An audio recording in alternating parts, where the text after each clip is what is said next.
Hey, hey, hey! Bienvenue au podcast de la semaine! Qu'est-ce que tu regardes? Épisode 196. On s'approche du 200, Ben. Tranquillement pas vite. Hey, ça fait un petit bout qu'on s'est pas parlé. Ça fait 2 semaines, mais écoute, moi j'ai beaucoup de stock, puis des choses, des exclusivités, puis quand même des choses assez récentes aussi qui sont intéressantes. OK. Oui, Intéressant. Moi, je peux te commencer tout de suite avec plusieurs scoops. oui. Quelques scoops qui sont sortis dans les dernières semaines. Donc, premier scoop, Squid Game 3, Ah, ok. Après 27 la, juin.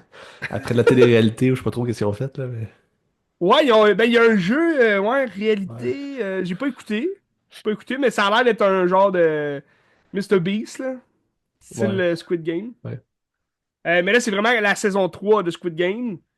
Saison 2 qui est sortie à l'automne, si je me trompe pas. Non, c'est à Noël. C'est sorti en décembre. Puis là, c'est comme la. Dans le fond, c'est parce que ça finissait avec un gros punch, là. Tu sais, quand même, ça coupait la saison en deux.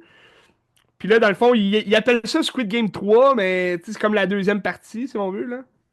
Fait qu'elle sort le 27 juin. Soyez à Ah, l'affût. c'est bientôt. C'est dans pas long. Euh, on a eu le premier teaser du prochain film de Spike Lee avec Denzel Washington. Qui est à Cannes Le en film ce moment, se nomme justement, là. IS to Law West. Puis c'est A24 qui produit ce film-là. Donc c'est quand même intéressant. Ça a l'air intéressant. C'est le 22 août que ce Ah. film-là sort, fin d'été. Mais ouais, ça a l'air assez intéressant. T'as-tu vu le teaser? Non, j'ai pas vu. Ok. Ça ressemble à du Spike Lee. Puis en plus, t'as du Denzel dans le film. On a annoncé un Practical Magic 2. Je sais pas si t'es familier avec le premier film. Non. Là, c'est Nicole Kidman puis Sandra Bullock qui font de la petite magie. C'est un film d'amour, là. Pas tant ma tasse d'été, mais quand même drôle là, qu'ils fassent un deuxième film à ça. Ça a quand même été très populaire là, au début des années 2000. Puis ça, ce film-là sort le 18 septembre 2026. Ok. Donc, c'est à prendre en considération. C'est pas en 2025, c'est en 2026. Encore un bout avec ça sort. Le 3 septembre, par exemple, 2025, on aura le quatrième et dernier chapitre de la franchise Conjuring, qui va s'appeler Last Rites. Donc, le dernier, le dernier cas, à ce qui paraît, du couple Warren. Donc, les acteurs reviennent dans leur rôle. L'annonce est correcte, là. Ils ont sorti la bonne annonce, là. Ça semble, ça semble bien, mais sans plus, là. Moi, j'avais été déçu par le dernier. Le dernier qui allait vraiment ailleurs de ce que les deux premiers nous avaient habitués, tu sais, à la famille, au couple qui fait ça, là. Puis là, c'était comme un cas plus personnel, le troisième, puis ça allait de tout bord, de tout côté. C'était un peu. Ça avait l'air moins véridique, si on veut, parce que ça, c'est des cas réels, là. C'est vraiment Ouais. un couple qui a existé et tout. Donc, c'est ça, le troisième était un peu bizarre. Puis bon, le quatrième à suivre, hein. Est-ce que ça va faire la job? À suivre, Ben. Donc, ça, c'est le 3 septembre 2025. On a eu l'annonce du prochain Lord of the Ring de Peter Ah oui, Jackson, ok, ça j'ai pas vu passer, là. qui va s'appeler Gollum Hunt. Donc, c'est une histoire sur Gollum. Qui se passe Euh, avant la trilogie ou ça se Ça va passe se quand? passer, j'imagine, entre le Hobbit puis Ok. la trilogie. J'imagine. Parce qu'il parlait de peut-être insérer Aragorn. Mais Ok. là, Aragorn, c'est Viggo Mortensen. Est-ce qu'ils vont le recaster, un plus jeune Aragorn? Mystérieux. Mystérieux de ça. Je suis emballé parce que c'est Pete Jackson qui revient. Mais en même temps, j'ai des doutes, man. J'ai des doutes. Puis ça sort le 17 décembre 2027. Fait que là, c'est encore dans C'est 2 ans. loin. C'est loin. C'est loin. C'est c'est loin, ils ont le temps de façonner une histoire qui a de l'allure. Mais en même temps, je trouve ça Mais bizarre. ils ont sorti quoi comme image? Ils ont pas tourné encore, là. Non, non, il n'y a pas eu d'image. Ben, moi, j'ai pas vu Ok, ok, ok. d'image. Ben, j'ai vu une image de Gollum, là, mais Ok, c'est une image du film de Gollum, ok, de Gollum dans Lord of the Rings, là, qu'on voyait. ok. Ben, j'ai aucune idée, ça, tu sais, de quoi ça va jaser. Bon, Gollum Hunt. Fait que j'imagine que ça parle de Gollum, mais, tu sais, y a-tu vraiment du backstory à raconter, ce gars-là? On a pas mal tout vu dans Return of the King au début, là, en tout cas. Bref, à suivre. On a Spider Noir. Je sais pas si tu étais au courant. Non. Spider Noir était en tournage depuis quelque temps.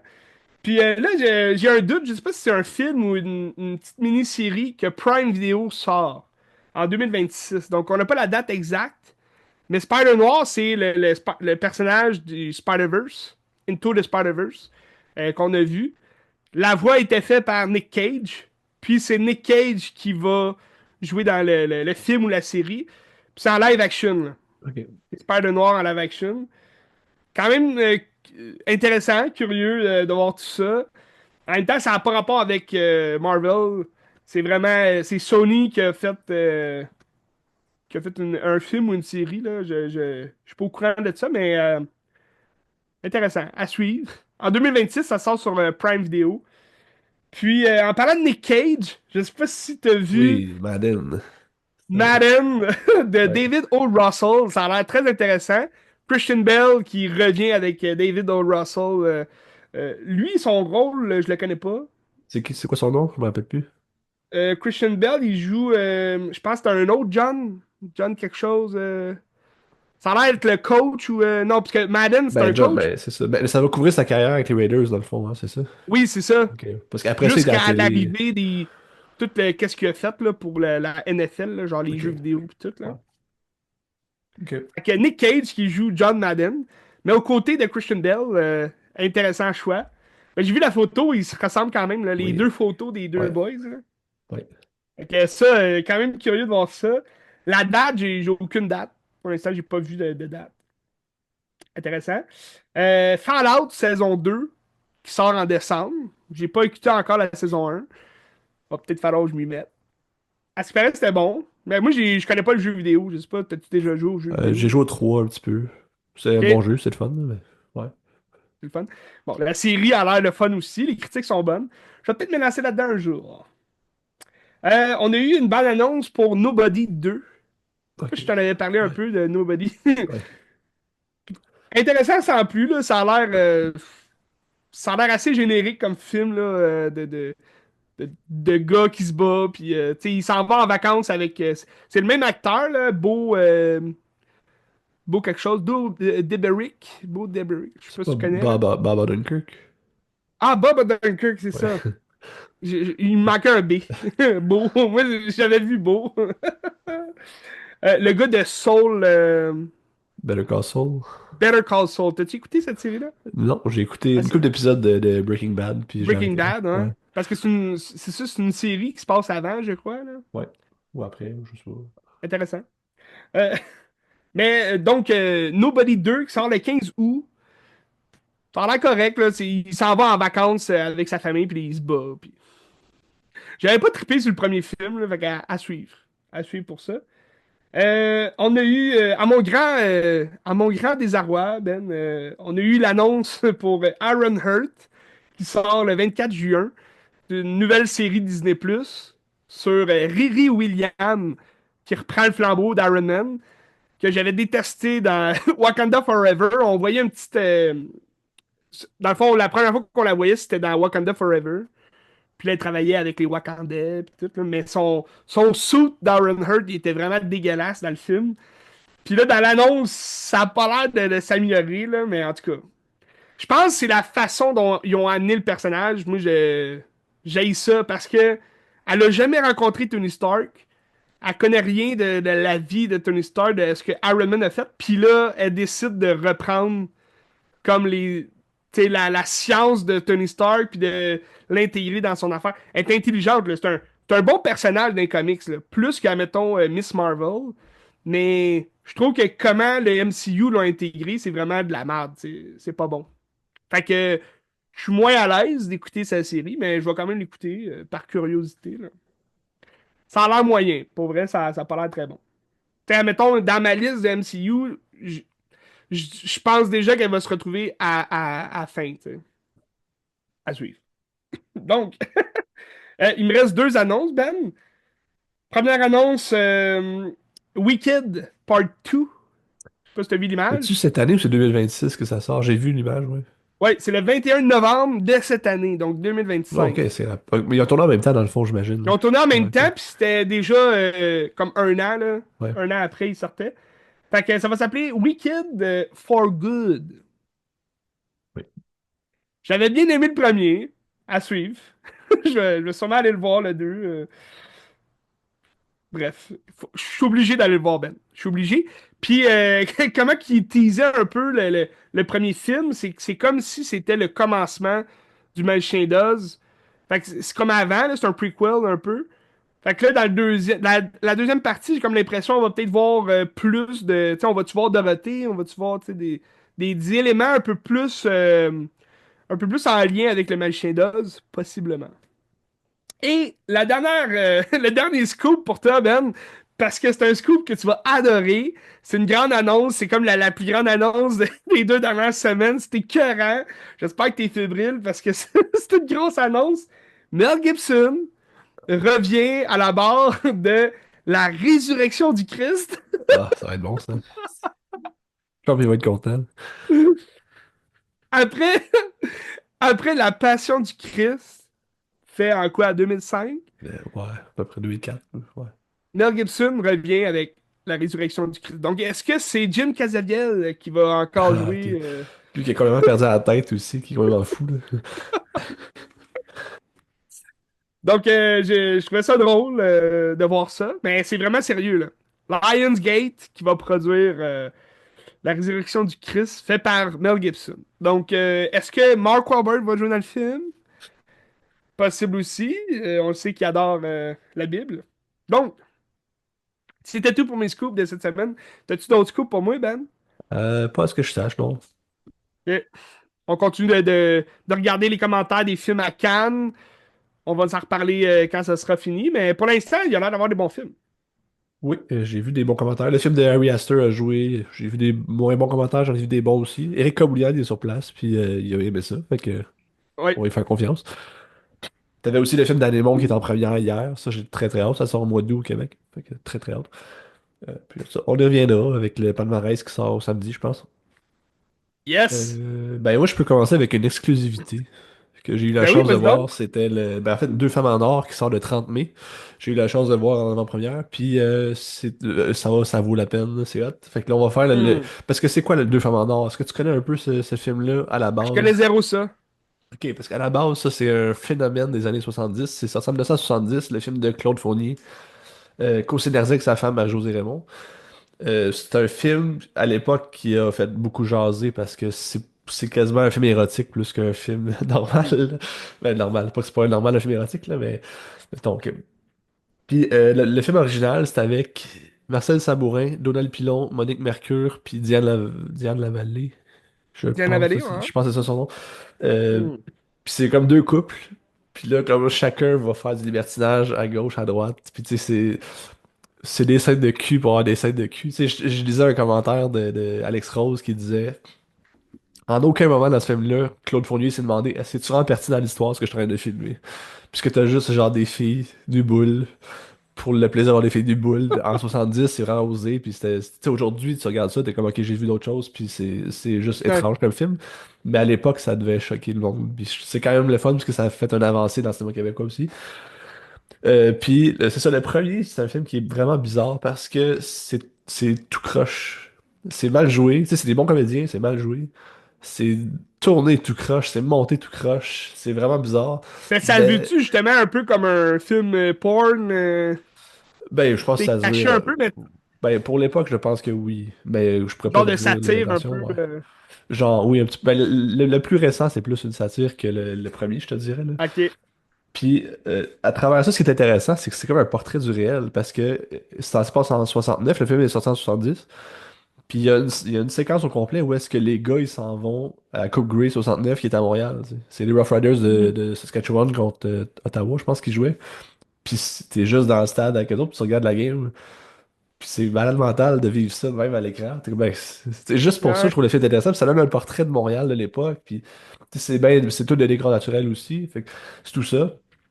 Puis tu comprends les dynamiques comme femmes aussi qui étaient pas pareilles comme aujourd'hui. Ce qui est dans le film d'aujourd'hui a été tout, mettons, actualisé, tu sais, pour le mieux aussi. Mhm. Puis c'est ça. Puis tu sais, le film a fait vraiment pas de sens. Et pas trop dans le réel non plus, puisque la fin finit sur un genre de procès. Puis c'est n'importe quoi. C'est comme too much, mais ça marche, tu sais. Puis c'est un film qui est étrange, mais je pense qu'il vaut vraiment la peine d'être vu parce que justement, c'est un portrait du Québec. C'est une bébite, cette affaire-là. C'est vraiment une bébite, puis c'est vraiment intéressant. Puis tu sais, c'est des bons acteurs qui sont bizarres. C'est Marcel Sabourin quand il est jeune. Je sais pas quel âge qu'il avait en 70, il doit avoir, je sais pas, 40 ans peut-être, 30 que ans. Puis tu sais, il est le fun, là, tu sais. Ça reste Marcel Sabourin, là, tu sais. Ok, bon, c'est ça. Ça, tu l'as vu sur. Ben, le film est en location sur Elephant. Je pense Ok. qu'il est peut-être sur le Club Illico, mais je l'ai checké sur YouTube en version dégueu, là. Sur YouTube, il y a Oh, une liste de ok. films. Il y a une liste de films québécois, puis c'est illégal, là, j'imagine, mais c'est ça. T'as accès à genre 300 quelques films québécois sur YouTube, puis c'est en qualité absolument horrible, mais tu peux le regarder gratis. Fait que, tu Au moins. sais, dans Nature morte, qu'est-ce qu'on disait? Ouais. Tant que je Qu'est-ce paye qu'on pas, disait? je me plains pas. Ah non, c'est pas dans Nature morte, Exact. ça c'est dans Francis. C'est dans Francis qu'on a dit, c'est vrai. C'est vrai, c'est pas Nature morte. En tout cas. Frank. Euh, Fait que c'est ça. Puis après ça, à partir de ce film-là, des années 70, Catherine Léger a repris l'idée de base pour faire une pièce de théâtre. Puis tu sais, Mhm. Marie-Josée Raymond est un peu derrière, elle a accepté, puis t'es un petit peu derrière ça. Puis il a fait une pièce de théâtre des dernières années, là, peut-être 2019, dans ce coin-là, je pourrais pas dire l'année Ok. exacte. Puis C'est à récent partir quand même. de. Oui, assez récent, c'est ça. Puis tu sais, ça vient actualiser. J'ai pas vu la pièce, mais ça vient actualiser les choses. Puis tu sais, les relations de femmes ont changé aussi depuis 50 ans. Fait que Ouais. forcément, c'est ailleurs, c'est plus actuel. Puis Ils ça, se montent plus les boules pour rien. Tu sais, non, c'est. ouais, exactement. Ben, dis, la pièce, je l'ai pas vue, mais les commentaires que j'ai eus quand j'étais au film, c'est que la pièce, c'est la même chose. Parce que dans le fond, la pièce, le scénario, c'est Catherine Léger qui l'a écrit aussi, le film. Hmm. Fait que, donc, elle a juste transposé sa pièce en film, donc pareil que c'est comme vraiment la même chose, mais Ok. avec des images. Euh, Puis c'est ça, là, on se retrouve à Montréal à notre époque. T'as Karine Gontier-Heinemann puis Laurence Leboeuf qui vont jouer les deux femmes, puis les deux maris, c'est... Un peu, je m'en rappelle plus. Mani Souleiman puis un Français que je connaissais pas. Puis après ça, dans le fond, t'as Karine Gontier-Heinemann, que elle est genre en dépression un peu, elle sort avec Mani Souleiman puis c'est comme un vieux couple avec un enfant, puis ils sont comme rendus à un point où est-ce que c'est le point de rupture, puis ils sont plus bien, puis tu sais, ils essayent de s'aimer, mais c'est plus difficile. Puis Laurence Leboeuf, elle vient d'avoir un enfant, puis elle est comme en postpartum. Oui, postpartum, c'est ça? Postpartum. On dit ça, postpartum? Ou Bonne question. en tout cas, elle était genre en petite dépression Ouais. après couchement, puis là, son mari il est jamais là, puis il travaille tout le Hmm. temps. Finalement, il travaille pas tout le temps, c'est juste qu'il couche avec Juliette Garriépi, là, la fille des Chambres Ah! Roses. Il est comme toujours à l'hôtel avec, mais elle le sait pas Ok. trop. Puis là, à travers ça, ben là, les deux femmes qui étaient pas nécessairement amies vont comme se mettre amies puis comprendre que, ah, ok, la monogamie, c'est peut-être pas pour nous autres. Fait qu'on va essayer de faire du libertinage. Puis il y a plein de petits caméos qui arrivent à gauche, à droite. Ils font, mettons, ils invitent quelqu'un pour passer Belle. Puis là, le gars de Belle, c'est Sam Breton. Puis là, elle essaie juste de le cruiser. Puis ça devient comme très un jeu sexuel érotique, là, tu sais. Puis avec tous les personnages comme ça devient ça. Mais je te dirais que le film a plus de morale que le premier, tu sais, qui fait Ouais. plus de sens aussi au niveau de comme la question des relations, tu sais, la communication, tu sais, qu'est-ce qu'on fait dans un couple pour que ça marche, ça fait comme ça. Ça fait réfléchir, c'est un film qui est intelligent. C'est un film qui est drôle aussi, moi j'ai beaucoup ri. Puis Hmm. la section photo, c'est Sarah Michara qui l'a fait, qui a fait beaucoup avec Stéphane Lafleur aussi. Tu sais, c'est Ouais. super bien filmé, c'est super beau. Après ça, est-ce que c'est un. Tu sais, en ce moment, c'est mon film numéro 1 2025. Est-ce qu'il va Ok. rester numéro 1? Il n'y a aucune chance, hein. Mais tu sais, pour moi, c'est un film de qualité. C'est un film qui se veut populaire, mais de très grande qualité, là, tu sais. Pour la transformation aussi qu'il a fait par rapport à l'histoire originale, tu veux dire, ou vraiment pour l'originalité de ce Ben, qu'il amène. pour un film d'aujourd'hui, oui, c'est ça. Pour un film, mettons, en 2025, je pense que c'est un film de très grande qualité au niveau de. Ben, un film populaire, tu parles moi, je parle dans le sens, tu sais, c'est un film accessible à tout le monde, là, tu sais. C'est pas Ouais. menteur, là, mais tu sais, c'est quand même un film qui se veut le même. Puis, Menteuse cette année qui sort. ouais, menteuse. Mais tu sais, t'as beaucoup de caméos. très populaire de comédiens, Claude Legault, Hmm. tu sais, de gens comme, tu sais, Ça va attirer la foule, c'est là. ça, ça va attirer la foule de même. Mais c'est ça, c'est un film qui est fait vraiment intelligemment. C'est Chloé Robichaud aussi, je l'ai pas dit. Chloé Robichaud qui est une très Hmm. grande cinéaste, à mes yeux. Tu sais, c'est elle Ouais. qui a fait dernièrement Les Jours Heureux, qu'elle a fait Ça aurait préféré la course. Puis d'autres que j'ai pas vu encore, mais toujours belle fun. J'aime bien ce qu'elle fait. Puis au niveau, tu sais, mettons, toi, t'as écouté l'original, Ouais, 1970, ouais, avant d'aller le voir. ouais. Est-ce qu'il y a quand même beaucoup de... Tu sais, oui, c'est comme plus une satire de ce que j'entends, mais est-ce qu'il y a des scènes références au premier film? Est-ce que Ben, il il y, jase des il y a choses du premier film? il y a un petit caméo de Donald Pilon puis de Diane Lavallée, ouais. Ouais, parce que l'autre est OK? mort. Ouais. Puis, ben, tu sais, t'as des scènes qui font référence, genre, les gars de Belle. T'as des scènes des gars de Belle dans le premier, tu sais. Mais après OK? ça, c'est pas un copier-coller, c'est pas la même structure, Non, c'est c'est ça. juste l'essence qui reste la même, là. Tu sais, les couples, puis où est-ce qu'on est rendu aujourd'hui dans les couples par rapport à ce qu'on était il y a 50 ans, mettons. Tu dirais-tu plus... Tu sais, mettons, c'est vraiment comme... ça, c'était leur choix ou non, là, mais est-ce que tu dirais que c'est un hommage quand même qu'ils offrent au film?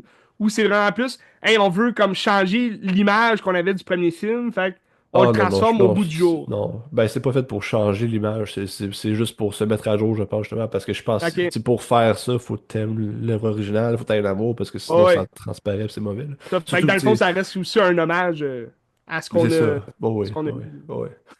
Puis c'est un film important, puis, tu sais, Marie-Josée Raymond est là aussi, puis elle a donné son accord sur plein d'affaires, j'imagine, puis Mhm. elle devait conseiller, fait que, tu sais, l'esprit est toujours là, tu sais, puis c'est fait avec amour. C'est super, moi je vous le conseille, allez voir, ça sort dans Ben 11 oui. jours, fait que, Toute allez la voir salle, ça, elle devait être absolument. pleine quand même, une première comme Ouais, ça. ouais, quand même. Ouais. Tant mieux. Tant mieux, ben Tant oui. mieux, c'est ça. Ça sort le 30 mai, si je me trompe pas. Pas vendredi que ça vient, l'autre d'après. L'autre d'après. Fait que, Donc, garage chez vous, pour vrai, ça vaut absolument le détour, c'est vraiment le fun. cinéma québécois.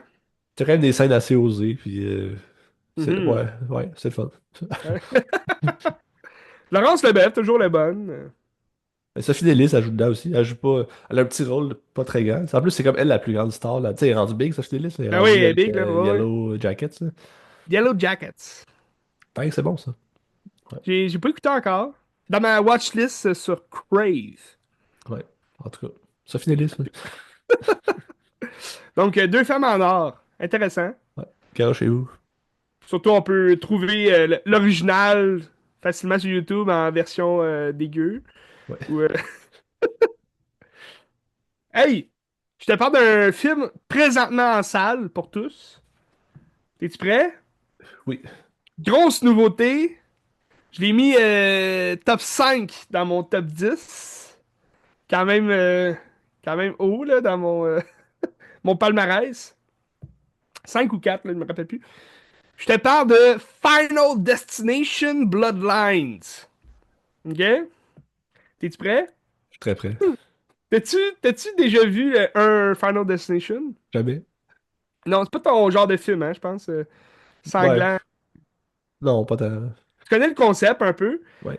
En 2000, on a James Wong, OK, qui réalise le premier Final Destination. Puis là, c'est pas James Wan. Faut pas se tromper avec James Wan qui nous a donné Décadence, Conjuring, Insidieux et compagnie. C'est vraiment James Wong qui, après ça, nous a donné vraiment de la scrap, là, comme Dragon Ball Evolution, qui est vraiment mauvais. Ou D1 avec Jet Li, que je trouve correct quand même, mais qu'il n'y a pas des bonnes critiques. Bref, James Wong nous donne le premier Final Destination après avoir écrit un scénario d'un épisode pour X-Files à la fin des années 90. Là. Il y a un épisode que, dans cet épisode-là, des gens veulent comme déjouer la mort. Puis là, c'est comme la mort, c'est une entité. J'ai pas vu l'épisode, là, mais ça semble être une entité extraterrestre. Puis là, faut qu'il déjoue comme la mort. Puis là, avec ce scénario-là, il s'est dit, Christy, je pourrais en faire un film. Tu sais, ça serait une bonne idée d'en faire un film. Donc là, ils ont fait un film là-dessus. Puis premier Final Destination en 2000, écœurant. Moi, j'adore ce film-là. Ça a fait un énorme succès aussi après, pour les suites et tout. Mais tu sais, de base, je trouve que le scénario, il est très subtil, tu sais, c'est quand même discret au début. T'as une petite musique qui fait peur un peu, tu sais, qui pousse un peu le suspense, tu sais, à son apogée, parce que tu sais jamais à quoi t'attendre. Puis le premier film, ben, c'est bien parce que quand tu décortiques un peu plus, tu sais, oui, ça peut paraître niaiseux, là, c'est une gang d'ados qui s'en vont en voyage à Paris. Puis là, dans l'avion, t'as Devon Sawyer qui va avoir une vision, une prémonition où l'avion explose. Puis là, tu vois tout le monde crever dans les airs. Mais là, il se réveille, puis il est encore dans l'avion, puis il panique, il capote, il dit: Hey, il faut descendre de l'avion, elle va exploser, tu sais, dégagez de là. Finalement, il se bat avec un autre, puis là, ils sont comme 5 6 à sortir de l'avion. Puis là, l'avion, finalement, elle décolle. Puis, tu sais, avec les jeunes qui sont sortis, t'as une prof aussi, t'as Sean William Scott, qui est juste un épais, qui est en retard, puis là, il peut pas monter dans l'avion. Puis là, au final, l'avion explose. Donc, sa prémonition s'est réalisée. Puis là, à la suite de cette tragédie, eux autres, ils se doutent de rien, là. Puis les spectateurs en 2000, dans l'année 2000, ils se doutaient de rien non plus. Mais à tour de rôle, ils vont tous y passer, tu sais. De manière assez ridicule, puis de façon bizarre aussi. Parce que la mort veut se venger, parce qu'ils ont déjoué la mort une fois. Donc là, la mort revient pour achever son œuvre, si on veut. Donc, il était pas censé survivre, puis là, il meurt dans l'ordre où ils auraient, tu sais, ils seraient morts dans l'avion. Ils seraient passés sous l'explosion de l'avion.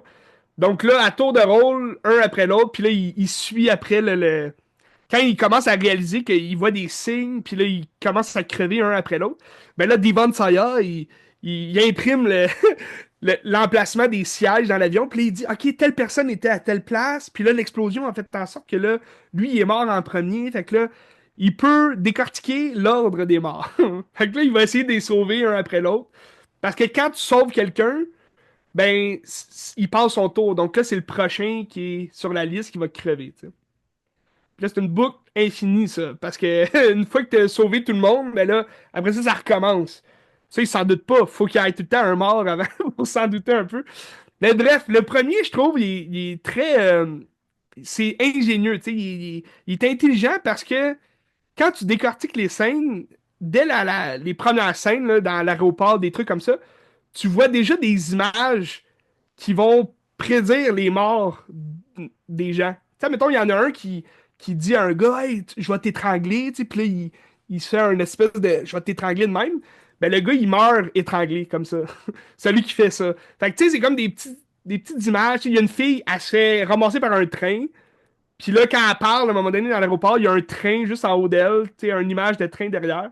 Tu sais, il y a plein de petits trucs comme ça que, bon, après, tu te renseignes un peu là, pour savoir ça, mais moi, je trouve, juste en sachant toutes ces images-là, toutes ces références-là, je trouve que c'est vraiment intelligent, puis j'aime le premier film.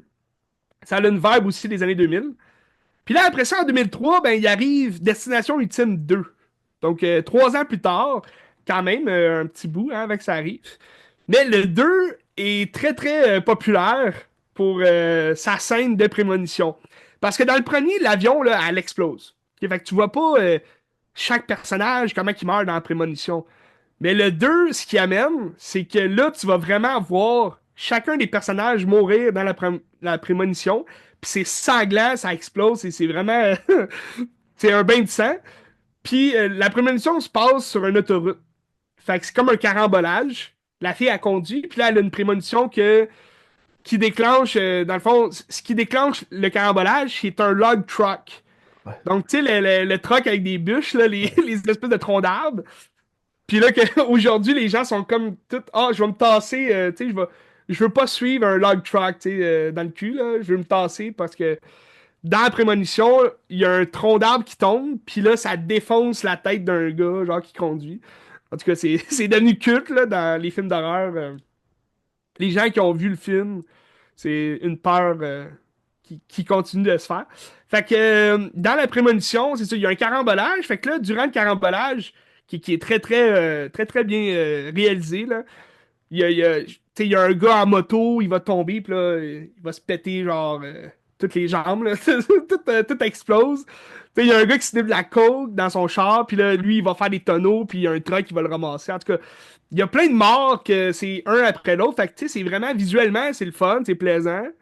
Puis, t'embarques, tu sais, tu t'amuses un peu plus dans ce film-là, tu sais, parce que par la suite, il y a quelqu'un qui survit dans le premier film, donc Ali Later, pour ne pas dire son nom, là. Sans spoiler le film, mais elle survit dans le premier film, donc là, elle revient dans le deuxième. Puis là, dans le deuxième, ben là, c'est une connaisseuse, tu sais, fait que elle va aider le nouveau groupe qui a eu la prémonition et tout à s'en sortir. Puis, donc le deuxième, je l'aime quand même, là, j'aime beaucoup ça. C'est sûr, il est très court, là, il se passe pas grand-chose dans le film, à part prémonition, puis là, après ça, tac, tac, tac, chacun leur tour, ils crèvent. Mais il est plus sanglant, le deuxième, là. Il y a des morts vraiment originales puis sanglants. Donc, je l'aime beaucoup, le deuxième. Après ça, en 2006, donc 3 ans encore plus tard, ils sortent Destination Ultime 3. Puis là, ça commence à être un peu tu sais, redondant, parce que là, c'est la même maudite histoire. Le film dure 1 heure et demie, tu sais, il est pas long. Mais là, l'originalité, c'est que ça se passe dans un manège. Fait que c'est une gang d'ados qui sont dans une foire, puis là, ils font un gros manège, puis le manège tourne, puis là, il y a une merde là, qui arrive dans le manège. Là. Je pense que c'est une caméra qui fait briser. Justement. Il y a quelqu'un qui amène une caméra, puis là, la caméra s'enlisse sur l'espèce de track. Puis là, le manège, il part en vrille. Puis là, tous les trucs ils s'ouvrent. Fait que là, ils sont capotés. Puis là, il y a des. Ils tournent. Fait que là, ils sont comme. Ah! Ils essaient de se tenir. Puis là aussi, tu vas voir comme certains personnages là, dans Prémonition mourir de différentes façons. Fait que c'est quand même intéressant. Mais après ça, tu sais, c'est comme c'est redondant dans le sens que tu connais l'histoire, là. Tu sais, ils vont se référer. OK, prémonition, qu'est-ce qui se passe dans ce cas-là? Puis là, ils vont voir. Ah, il y a 6 ans, tu sais, quelqu'un a eu une prémonition avant d'embarquer dans un avion. Fait que là, ils parlent du premier film. Ils vont parler du deuxième aussi. Fait que, c'est ça, dans le troisième, ben moi, je l'aime parce que ça reste des morts. Tu sais, il y a deux filles qui s'en vont se faire bronzer au bronzage, puis elles vont se retrouver enfermées dans leur truc de bronzage, tu sais, puis là, elles peuvent plus ouvrir, puis tu sais, c'est deux filles connes un peu, là. Mais là, les deux crèvent en même temps, brûlés, tu sais, dans le, le sunbathing. Fait que, il y a des morts comme ça, quand même intéressantes dans le troisième. Tu sais, ça pousse toujours les limites de l'excès, tu sais, de l'espèce de le réalisme là, qu'il peut avoir dans les morts. Fait que tu sais, c'est ça qui est intéressant aussi. Puis là, après ça, ben, le 4 puis le 5 sont un peu tirés par les cheveux. Là. Ils sont pas très le fun.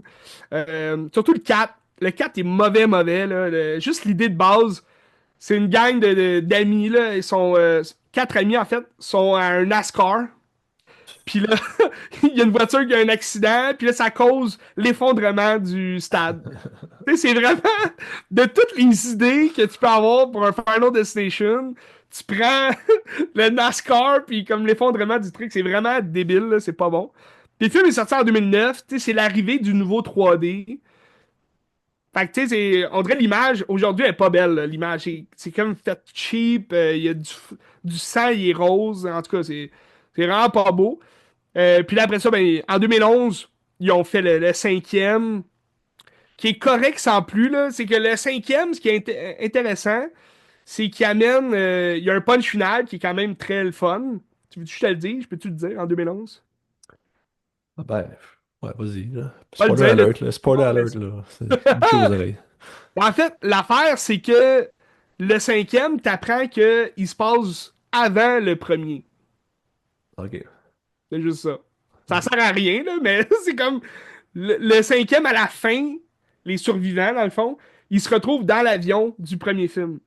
Fait que là, tu vois la scène du premier où les jeunes se battent, puis là, ils quittent l'avion, puis là, il est comme, tu sais, what the fuck, qu'est-ce qui s'est passé? Puis là, il s'assoit, puis là, il entend, une fois dans les airs, il entend l'hôtesse dire ah, il y a eu, c'est un jeune homme, il y a eu une prémonition, puis là, il disait qu'on allait tous mourir. Puis là, c'est le gars qui a eu, lui, sa prémonition au début du film, qui capote, qui est là, oh non, fuck, puis là, ça explose, puis il meurt de même. Mais c'est un bon punch final. Mais tu sais, ça vient pas. Moi, c'est parce que je voyais des gens dire oh, ça termine tellement bien la franchise. C'est tellement bien fini la franchise. Ça explique rien, là. C'est juste une boucle temporelle, là. Dans le fond, c'est le premier film. Ok. C'est juste ça. Mais le 5 il est quand même intéressant parce que il va apporter une espèce de nouvelle règle, si on veut. Tu sais, parce que les règles, ça a toujours été, OK, la mort nous chasse en ordre qu'on est mort dans la vision. Mais quand on se sauve, sais, on peut se sortir de là, tu sais, si on se sauve. Sauf que là, le cinquième, il établit une nouvelle règle, comme quoi on peut tuer quelqu'un puis ramasser comme les années de vie de cette personne-là. Puis ça, c'est qui amène les règles de tout ça, hein? C'est ça la question. Est-ce que c'est le personnage qui dit ah, je vais sauver quelqu'un? Non. Il y a un personnage clé qui est là dès le premier film, OK? Qui est toujours comme 5 minutes dans le film, là, mais c'est Tony Todd. Tony Todd, c'est un acteur incroyable, OK? Qui a été connu, surtout reconnu pour avoir joué Candyman. Donc, en 96, je ne me trompe pas, 98 peut-être. Peut-être même plus tôt que ça, là. J'ai un blanc, là, à quelle époque il est sorti. Mais Candyman, c'est Tony Todd, OK? C'est un grand noir, quand même costaud, tu sais, puis il a une christie de voix, là. Lui, c'est sa voix, surtout, là. Surtout quand il parle en Candyman, là, c'est vraiment, c'est grave, c'est vraiment on dirait dans une caverne, puis là, ça résonne. Mais, mais Tony Todd joue un espèce je me rappelle plus comment on appelle ça, là. Quelqu'un à la morgue, là, qui travaille Un thanatologue. coroner, mais pas coroner, mais comme Un thanatologue. thanatologue, OK? C'est Pas pas le un mot qui avait sur la c'est langue, un mais embaumeur, un thanatologue, là. une embaumeur, ouais. Bref, il travaille à la morgue, puis il va devenir une espèce de figure de guide dans la franchise. Tu sais, il est là à peine 10 minutes là, dans le film, mais les survivants vont aller le voir dès le premier film, là, ils vont aller le voir à la morgue en secret, puis là, il est comme là, puis il agit un peu comme un. On dirait que il travaille pour la mort, là, mais tu sais, justement, il travaille pour la mort, là, parce il est dans une morgue. Puis il va expliquer les règles. Il va dire la mort aime pas ça, se faire ridiculiser, elle va se venger. Puis là, votre seule option, c'est vraiment de la déjouer encore une fois. Puis c'est lui qui va apporter, tu sais, dans le deuxième film, il va apporter une nouvelle solution, peut-être, tu sais, pour empêcher ça. Après ça, dans le troisième, il est comme omniprésent. Dans le fond, il va faire la voix il y a une espèce de grosse statue devant la montagne russe. Puis c'est un démon. Puis là, il fait la voix du démon. Parce que le démon, il dit ah, vous ne pouvez pas m'échapper. Puis là, il va faire comme la grosse voix, avec sa grosse voix grave. Fait qu'il est comme omniprésent. Il est pas là dans le 4. Puis ça se sent, tu sais, il est absent, fait que le film est à chier. Puis dans le 5, il va faire son grand retour comme en 2011, tu sais. C'est un retour où il est présent, il est sur les lieux des scènes de meurtre et tout. Puis là, finalement, c'est lui qui va amener la nouvelle règle. Que si tu tues quelqu'un, ben, tu peux prendre ces années qui lui restent à vivre, puis, tu sais, vice-versa. Et finalement, il revient pour le sixième, donc Final Destination Bloodlines. On le voyait dans l'annonce, donc c'était pas une surprise tant que ça, mais c'est vraiment une scène clé du film là, il est pas là longtemps, mais c'est sa dernière apparition à Tony Todd parce que il est décédé l'année passée. Donc ça se voyait un peu là, dans le film qu'il était comme malade déjà. Là. Il est tout maigre, puis tu sais, il est différent. Mais c'est vraiment c'est un grand hommage à sa carrière aussi, je crois, parce que tu sais, il donne comme il donne les nouvelles règles, mais en même temps, il donne des petites il dit des phrases on dirait que ça parle de lui là.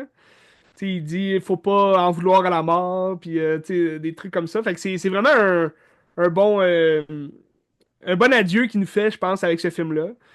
C'est une des scènes très fortes du film. Puis, tu sais, c'est pour les grands fans aussi de Final Destination, les grands fans de Tony Todd aussi, c'est quand même c'est très triste là, de voir ça, mais c'est beau en même temps.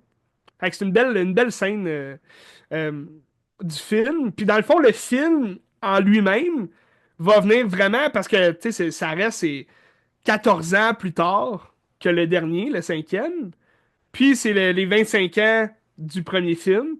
Fait que tu sais, on dirait qu'ils ont fait tout en sorte que ce soit vraiment une espèce de une grosse bouffée d'air fraîche. Tu sais, c'est un rafraîchissement le sixième parce que C'est-tu les mêmes artisans qui sont là depuis le début? Ou tu sais, comme, mettons, lui qui est là, c'est du monde qui n'a pas rapport avec l'original, mettons, là. non, c'est ça, même les producteurs là, ça a pas tant tu sais, c'est New Line Cinema là encore qui vont produire le film, mais tu sais, c'est pas les mêmes producteurs là, à chaque film ça c'est Ok. différent. sais, le réalisateur, mettons, du 4 c'est le même que le 3 puis peut-être le 5 mais là, c'est vraiment des réalisateurs différents.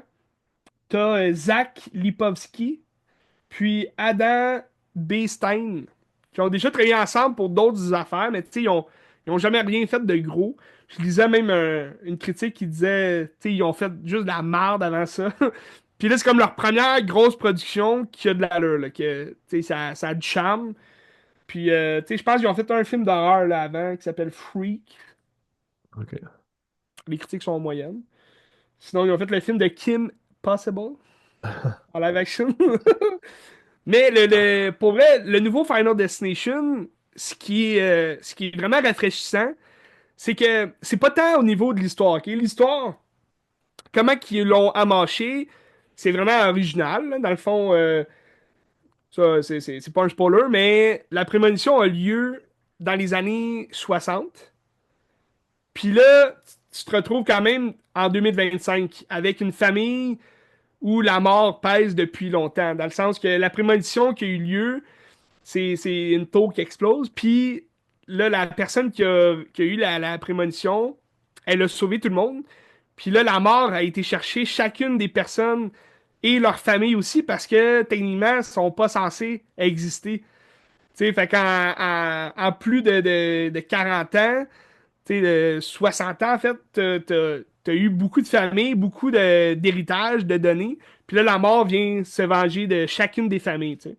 Puis là, nous, on a le film sur l'espèce de dernière famille survivante, là, si tu veux.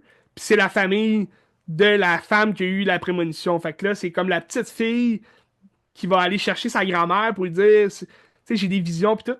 Mais, tu sais, ça, c'est comme le bémol du film. C'est un peu ben ça, je t'en reparlerai au pire, mais c'est comme...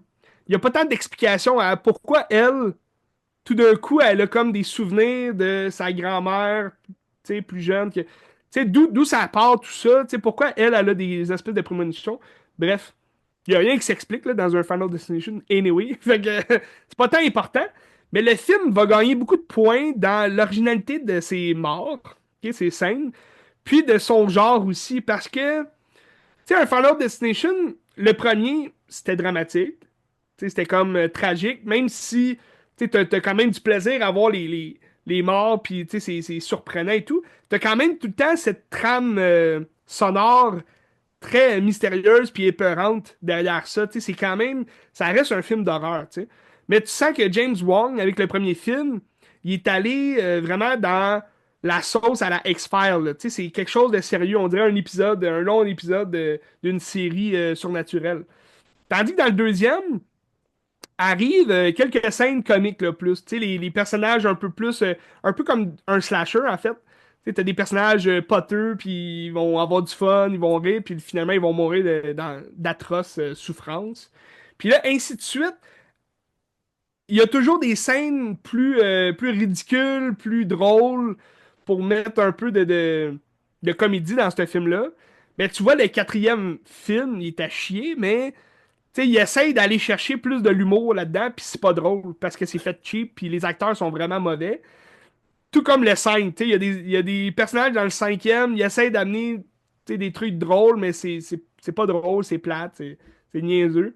Tandis que le 6, le nouveau, il y a une humour noir dans le film qui est vraiment hilarante, puis moi j'ai ri à plusieurs reprises. Puis ça va bien comme se matcher avec les morts des plus dégueulasses que j'ai vues, là. Genre, c'est vraiment. Mais c'est pas dégueu dans le sens, ah, je veux pas voir. C'est vraiment. C'est dégueu dans le sens que Christy, c'est ingénieux. Puis, tu sais, y a personne qui va mourir comme ça, là, dans la vie, mais, mais ça pourrait arriver. Tu sais, c'est fait d'une façon très réaliste, puis en même temps humoristique, là. Tu sais, de façon humoristique. Fait que moi, j'ai vraiment beaucoup aimé. Puis, tu sais, dans celui-là, dans le fond, le gros bémol, tu sais, au début, moi, dans ma liste tu sais, de préférence des Final Destination, je l'avais mis deuxième. Donc, juste avant le deuxième. Tu sais, le deuxième, il était deuxième, mais là, je l'ai mis troisième. Puis là, celui-là, je l'avais mis deuxième. Mais je l'ai régressé à trois. Parce que je trouve que il manque de quoi dans la prémonition. Tu sais, l'espèce de, tu sais, de film Final Destination, la tradition, c'est que bon, il y a une prémonition, puis après ça, tu vois chacune des personnes mourir dans l'ordre que ça se produit. Dans celui-là, c'est sûr que c'est plus long aussi là, comme film. Il dure 1h50. Donc, ça met espace à un peu plus de dialogue. Tu sais, tu t'attaches au personnage. Puis ça, c'est une belle chose.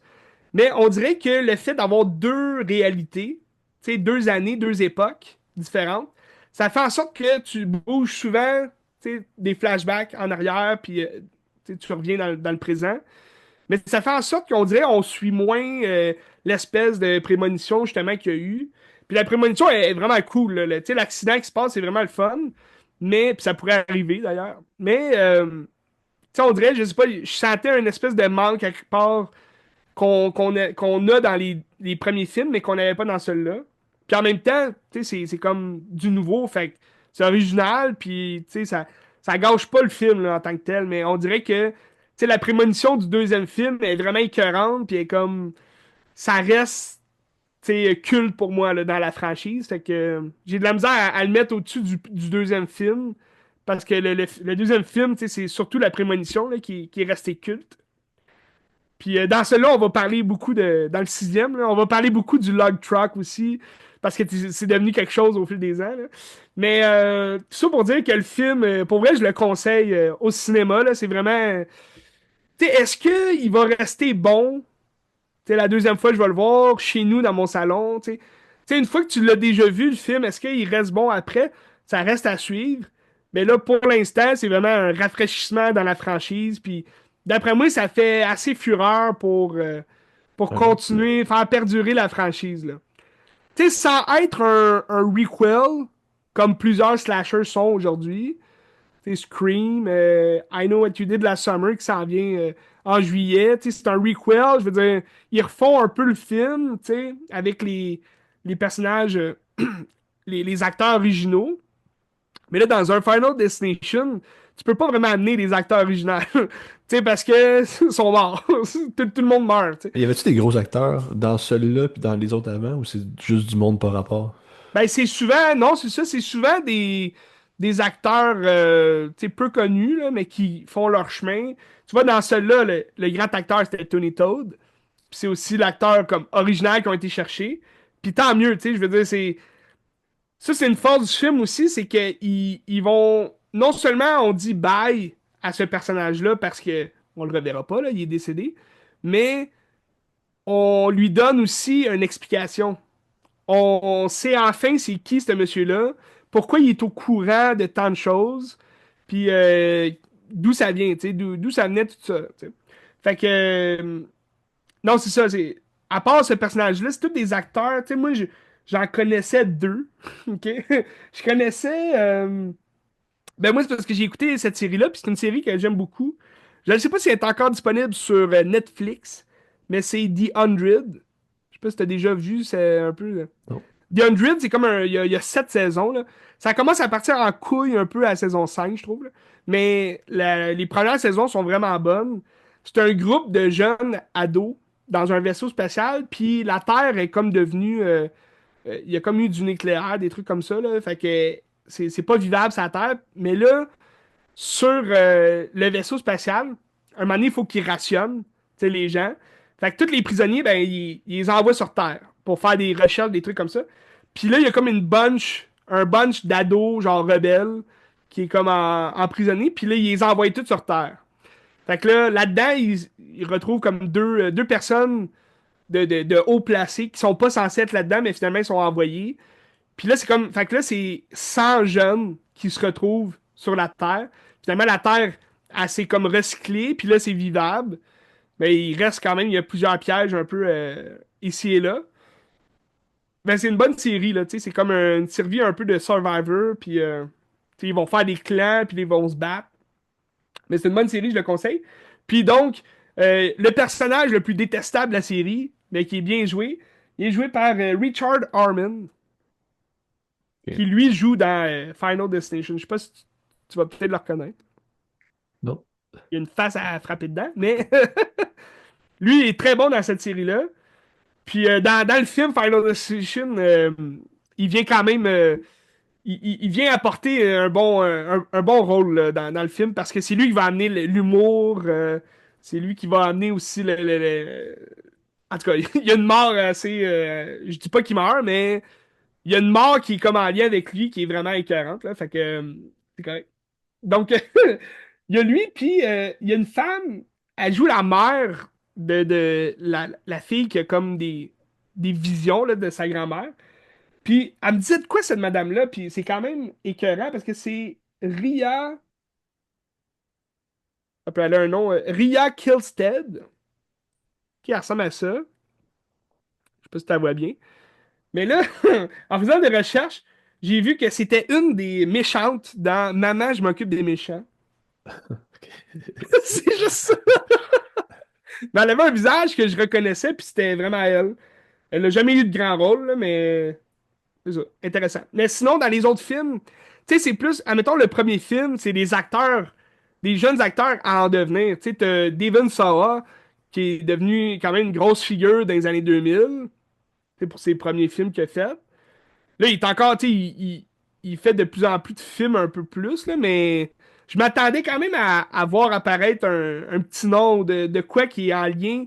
Parce que moi, le film, tu sais, il s'appelle Final Destination Bloodlines. Fait que je me disais, OK, ça va peut-être nous faire un lien avec toutes les autres Final Destination. Finalement, non, tu sais, t'as pas tant de lien. Il en parle un peu, là, des autres, mais c'est vraiment juste au niveau de la prémonition. Ben là, c'est comme lien de sang, dans le sens que sont pas censés être nés, tu sais. Puis là, ils vont tous mourir dans l'ordre de leur naissance. Fait que c'est les plus vieux qui partent, c'est les parents, puis là, après ça, les jeunes. Fait que là, t'as comme, c'est une famille aussi, fait que ça se tient. Tu sais, il y a de quoi de familial, de beau aussi dans le film.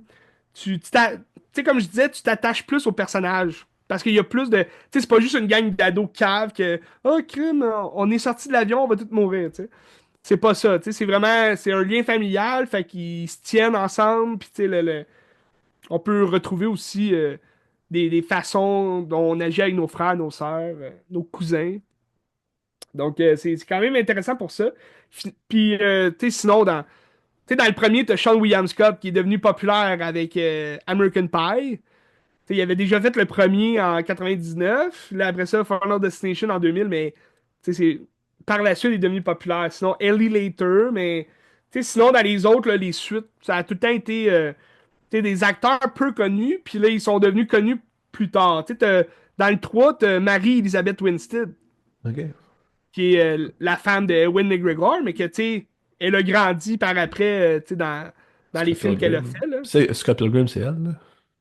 Oui, oui, c'est Ah ouais, ça. ok. Scott Ok. Pilgrim. Fait que, en gros, c'est ça.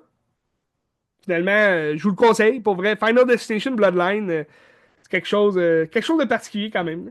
Un rafraîchissement dans la franchise, mais c'est quand même, tu sais, ça reste sanglant, là. Tu sais, si vous aimez pas le sang, si vous aimez pas ça, je vous le conseillerais pas.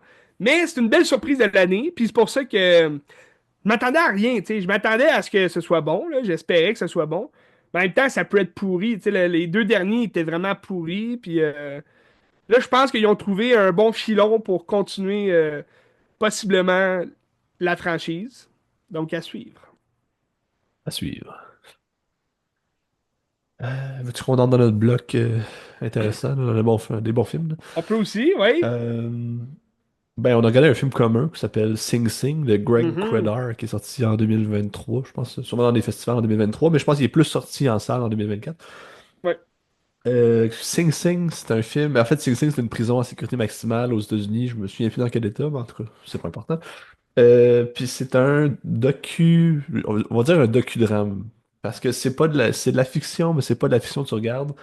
Dans le fond, Mhm. c'est l'histoire vraie d'un homme qui a été faussement accusé d'un meurtre, puis qui était enfermé à Sing Sing. Puis en Sing Sing, ils ont bâti une genre de troupe de théâtre, puis c'est juste plein de prisonniers qui font du théâtre, puis tu sais, c'est la beauté de l'art, la puissance de l'art. Mais Ouais. l'affaire, c'est que les personnes, ben, les acteurs, personnages dans le film, c'est les vraies personnes. C'est C'est les les vraies gens qui sont à personnes. Sing Sing qui font ce programme-là en art, en théâtre. Fait que c'est comme capter le moment réel avec Coleman Domingo qui va jouer le rôle du faussement accusé, que ce personnage-là qui est faussement accusé, cette personne-là est dans le film aussi, fait une apparition à Ouais. la fin, ou peut-être qu'elle est un moment donné aussi dans le film, mais à la fin, c'est elle qui est là. Puis c'est super beau parce que, tu sais, quand on pense à un film de prison, mais tu sais, on pense que ça va être tough, il y a des gens qui vont se battre, des affaires comme ça, tu sais, puis ça va jamais là. Puis même qu'on s'en fout on s'en fout de la prison, on s'en fout Ouais. des crimes. Au final, c'est derrière le crime, t'as un humain, puis on s'intéresse à l'humain, on s'intéresse pas à pourquoi t'es là, tu sais. Puis c'est ce que je trouve vraiment beau et humain dans le film, c'est ça, tu sais, j'ai trouvé ça. Puis aussi, tu sais, toi, tu parles du salut à travers l'art, c'est vraiment beau aussi, parce que Ouais. le sens de l'art que ça fait, mais ça ramène à qui c'est que t'es vraiment aussi, l'art, tu sais, ça te questionne, puis ça crée des liens de communion. Ben moi Ben, c'est rare. Ouais. Ok, que j'ai ça, mais j'ai eu la larme à l'œil durant le film parce que moi, j'étais un gars de scène, ok? Moi, j'ai fait beaucoup de scènes, j'ai fait beaucoup de théâtre, j'adore ça, puis je trouve ça important, tu sais, d'inculquer ça aussi aux jeunes, puis de grandir à travers ça parce que c'est à travers l'art que tu peux vraiment savoir quitter, puis que tu peux devenir la personne que tu veux devenir, puis ces gens-là, justement, en prison tu te dis, ils sont peut-être faussement accusés, ils sont peut-être réellement accusés, mais ils ont toujours la foi de vouloir changer aussi. Tu sais, il y en a qui veulent pas, mais ceux qui veulent, ils font du théâtre. Tu sais, parce que pour avoir justement cet amour-là, cette passion-là de l'art, que ce soit l'art sur scène ou de l'art, c'est la peinture, la photographie ou peu importe, quand tu as cette passion-là, c'est que tu as une passion créative. Puis quand tu as une passion créative, ben, tu as quand même un cœur. Là, tu sais, au-dedans de toi, tu as un cœur. Puis avoir un cœur, ben, c'est de vouloir changer, c'est de vouloir faire du bien autour de toi. Fait que je pense que ces gens-là, puis tu sais, je pense pas que tu l'as nommé, mais ce programme-là à Sing Sing, c'est un programme de réinsertion sociale à travers l'art. Donc la réinsertion, c'est de pouvoir justement communiquer avec des autres en dehors de la prison, de pouvoir se réintégrer à la société d'une façon convenable, de pas retourner, mettons, dans un gang Ouais. de rue puis tirer tout bord, tout côté, mais au moins par l'art, ben, tu as déjà une passion, donc c'est un loisir, puis le loisir fait en sorte que tu peux avancer dans la vie, puis tu peux changer, tu sais, changer ton monde, changer ta Ouais. personnalité. Puis ça, pour vrai, c'est très bien expliqué aussi dans le film, puis c'était vraiment beau, la façon dont ils nous l'ont inculqué aussi à travers le film, là. C'est pas un long film, là, 1h47 environ. Non, puis c'est pas un film, il se passe à peu près rien dans le film, là. C'est juste, tu Ouais, vois des gens qui trouvent une flamme ou qui trouvent quelque chose dans d'eux qu'il y avait peut-être c'est pas. ça. Puis c'est juste vraiment, vraiment beau. Ça peut avoir l'air plate à regarder, là, mais c'est super bon, c'est beau, beau, beau, là. Ouais. C'est Une génial. gang de boys qui discutent de qu'est-ce qu'ils voudraient jouer sur scène. Tu sais, ça, Ouais.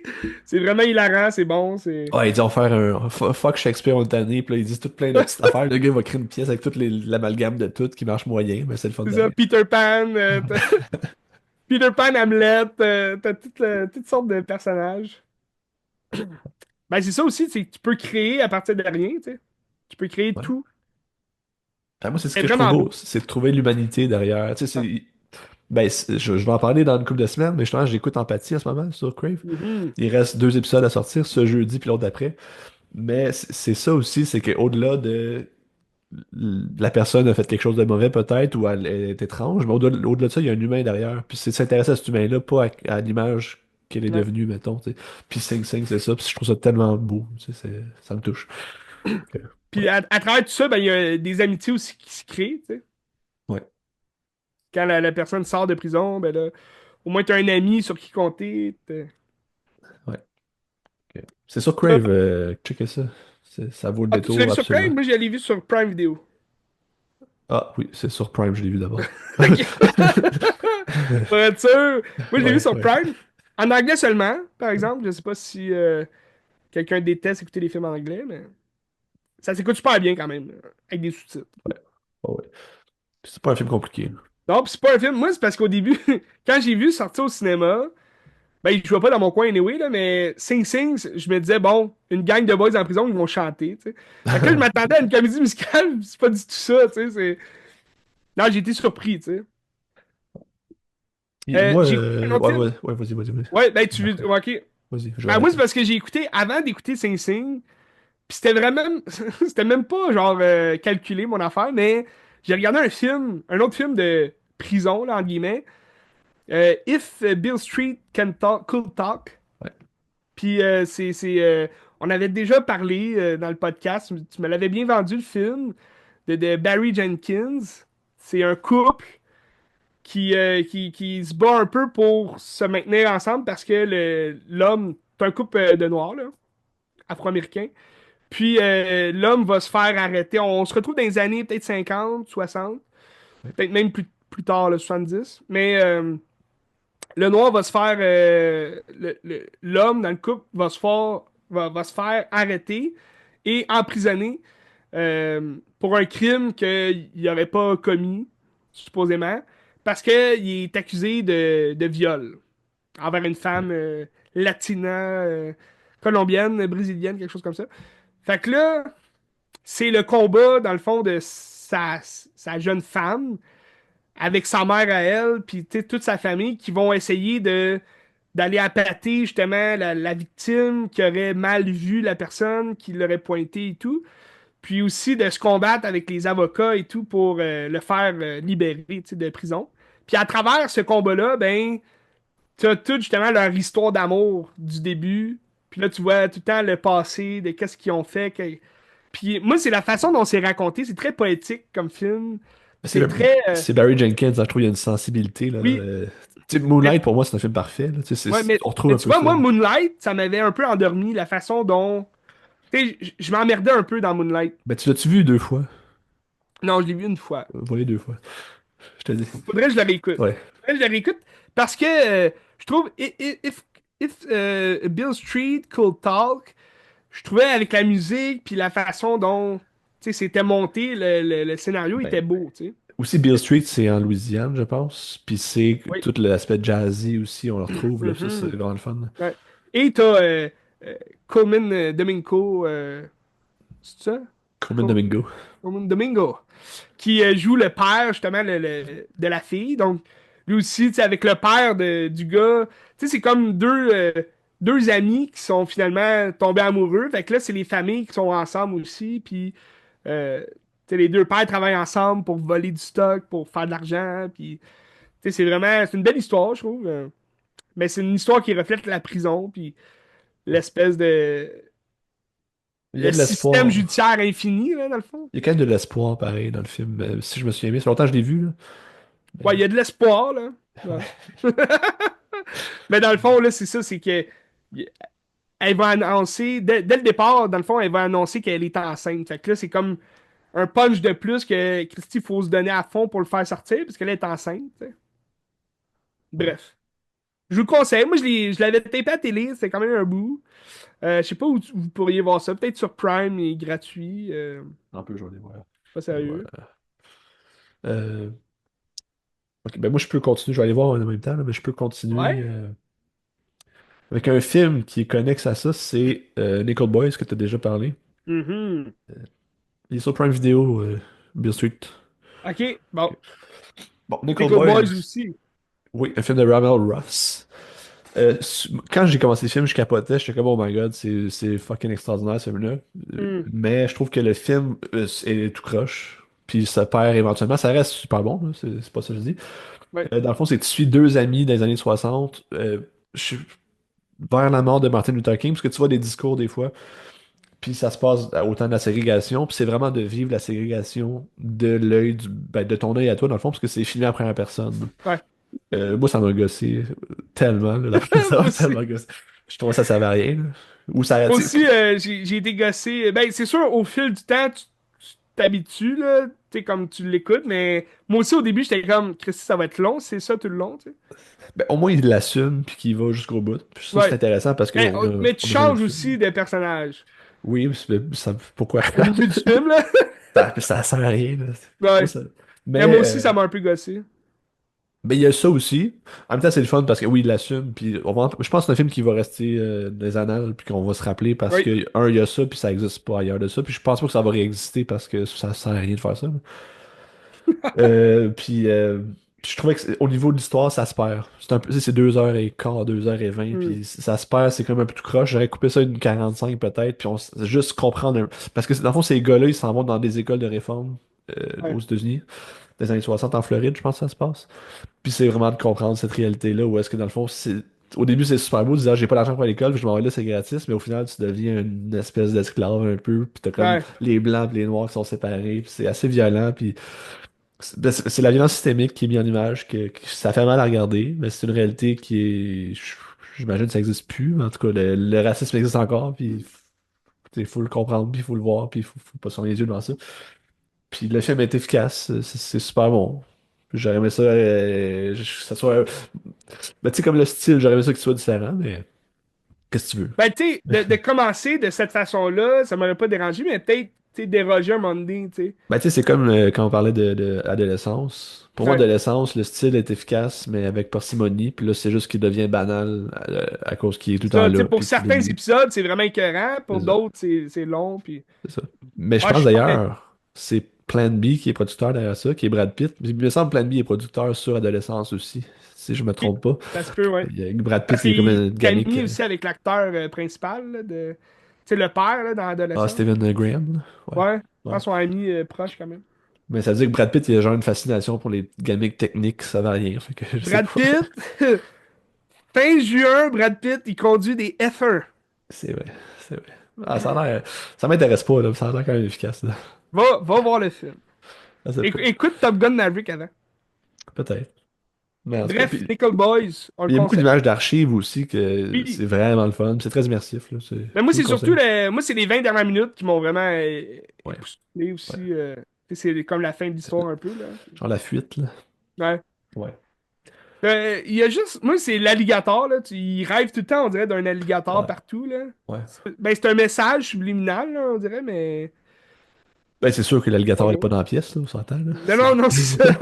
Mais c'est comme, je comprenais pas de temps. Tu sais, Ouais. c'est-tu son rappel justement à la Floride ou, tu sais, Ben, je sais pas, je connais c'est pas le comme, symbole, là, il mais est tout le temps comme en danger, puis là, il va c'est se ça. faire manger, tu sais. C'est fort probable.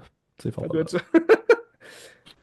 Fait Donc, que, Christy, faites-vous un bloc Histoire de Noir sur Prime Video. ouais, c'est disponible. Ça vaut le détour. C'est pas un film parfait, mais ça vaut le détour, absolument. Ouais. Sing Sing, en tout cas, je vous le conseille. Ça, c'est ça. Il t'en reste-tu, toi? Oh oui, il t'en reste. Oui, oui, mais, oui, il me reste quelques films, toi. Oui, il m'en reste trois. Parfait. Ben, je peux aller avec une autre nouveauté au cinéma. Une nouveauté, ben, si ça vous intéresse, allez-y rapidement parce que je pense pas qu'il va rester longtemps. C'est Fight or Flight. En français. Donc, se battre ou voler. Mais là, en français, c'est combattre ou fuir. OK? C'est quoi ça? Ça sort de où, ce film-là? C'est un film, ça me tentait pas d'aller au cinéma, mais finalement, je suis allé, puis c'était comme la nouveauté il y a 2 semaines, là. Ça a sorti. Je pensais même pas que ce film. J'avais vu l'annonce, mais je pensais même pas que ça allait jouer au cinéma. Finalement, il jouait près de chez moi, là, au cinéma. Fait que je suis allé le voir. C'est un film efficace quand même, malgré tout. C'est un film de James Madigan, qui est sa première réalisation. Mais sinon, là, il a fait comme second réalisateur là, dans des films comme Divergence, Transformer Beast. Fait, Ok. il est beaucoup dans des blockbusters. Là, il fait Fight or Flight avec, avec Josh Arnett qui prend le lead de ce film-là. Mais sinon, il n'y a pas tant d'acteurs là, incroyables, là. Kathy Sackhoff, qui est connue pour son rôle, je pense, dans Battlestars Galactica. J'ai jamais écouté. Mais c'est l'histoire d'un homme qui il est alcoolique, il est en Thaïlande, il est perdu à Bangkok, puis il se bat, il a tout le temps des problèmes avec des truands et tout. Puis il va recevoir un appel d'une agence secrète là, qui, dans le fond, t'apprends que c'est un ancien tueur à gages ou tueur, là, agent secret. Puis dans le fond, il se fait appeler pour dire si tu veux retourner aux États-Unis puis avoir ta vie à nouveau, ben fais cette mission-là pour nous, puis on va t'offrir la liberté, là, tu sais, la liberté conditionnelle et tout. Fait que, il dit le pardon, quelque chose comme ça. Fait que là, il dit OK, il accepte, tu sais, après quelques hésitations. C'est un genre de triple X, dans le fond, c'est la même chose.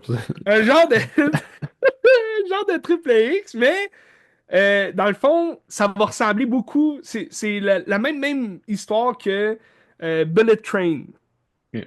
avec Brad Pitt, t'en souviens? Oui. Donc, Bullet Train, qui racontait justement un tueur à gages qui s'en va dans un train au Japon, le train le plus vite au monde, là, j'imagine. Puis, dans le fond, son colis, il faut qu'il aille chercher une mallette, je crois. Puis, il y a plein de tueurs à gages dans ce train-là. Fait que tous les tueurs à gages se combattent. Puis là, c'est drôle, c'est comique, il y a des combats le fun et tout. Ben, Fight or Flight, veut pas, c'est la même maudite affaire. C'est lui qui s'en va dans un avion pour ramener une personne qui est comme recherchée par cette agence-là. Puis dans l'avion, là, ils vont apprendre que finalement, il y a comme une mise à prix avec beaucoup d'argent sur la tête de la personne, mais il y a personne qui sait à quoi elle ressemble, la personne qui recherche. Fait que c'est comme un fantôme. Fait que là, dans l'avion, il y a plein de tueurs à gages ou des mercenaires, des trucs, des truands qui vont chasser justement le fantôme, mais la seule chose qu'ils ont, c'est l'image de Josh Arnett qui dit dans le fond, faut le tuer parce que c'est lui qui va protéger le truc. Fait qu'il y a comme une taupe dans l'agence secrète, là. Fait que là, lui, ben, il se bat avec les autres. C'est sympathique, c'est drôle, c'est efficace, là, mais il y a rien, y a rien d'original là, dans le film. Puis ça se passe dans un avion. Les combats sont faits un peu cheap là, à la Netflix, là, tu sais, la caméra qui bouge Ouais. pendant qu'ils se battent. Euh, à la fin, ça devient quand même très survolté, comme pour aucune raison, là, ça devient vraiment chaotique dans l'avion. Là, c'est assez ridicule, là, en fait, la fin. Mais j'ai apprécié le moment. C'est un bon petit film. Mais tu sais, je conseillerais pas ça au cinéma, là, sur le grand écran. Là. Tu sais, moi, j'ai pas payé cher. Là. Je suis allé à une journée qui était pas chère, mais tu sais, c'est pas un film, j'aurais aimé payer le plein prix puis aller voir ça. Là. Je serais pas allé voir ça, de toute façon, avec le plein prix. Mais c'est un film qui va, tu sais, passer sûrement sur Crave ou Prime Video, puis ça va être un moment le fun là, à passer sur votre divan puis écouter ce film-là. Mais c'était pas exceptionnel. Là. Tu sais, Josh Arnett, il y a eu une grosse remontée là, des dernières années. Tu sais, on l'a vu dans Oppenheimer. Il a joué dans un des derniers de Night Shyamalan, Trap, Ouais, ouais, ouais, ouais, ça te rappelle?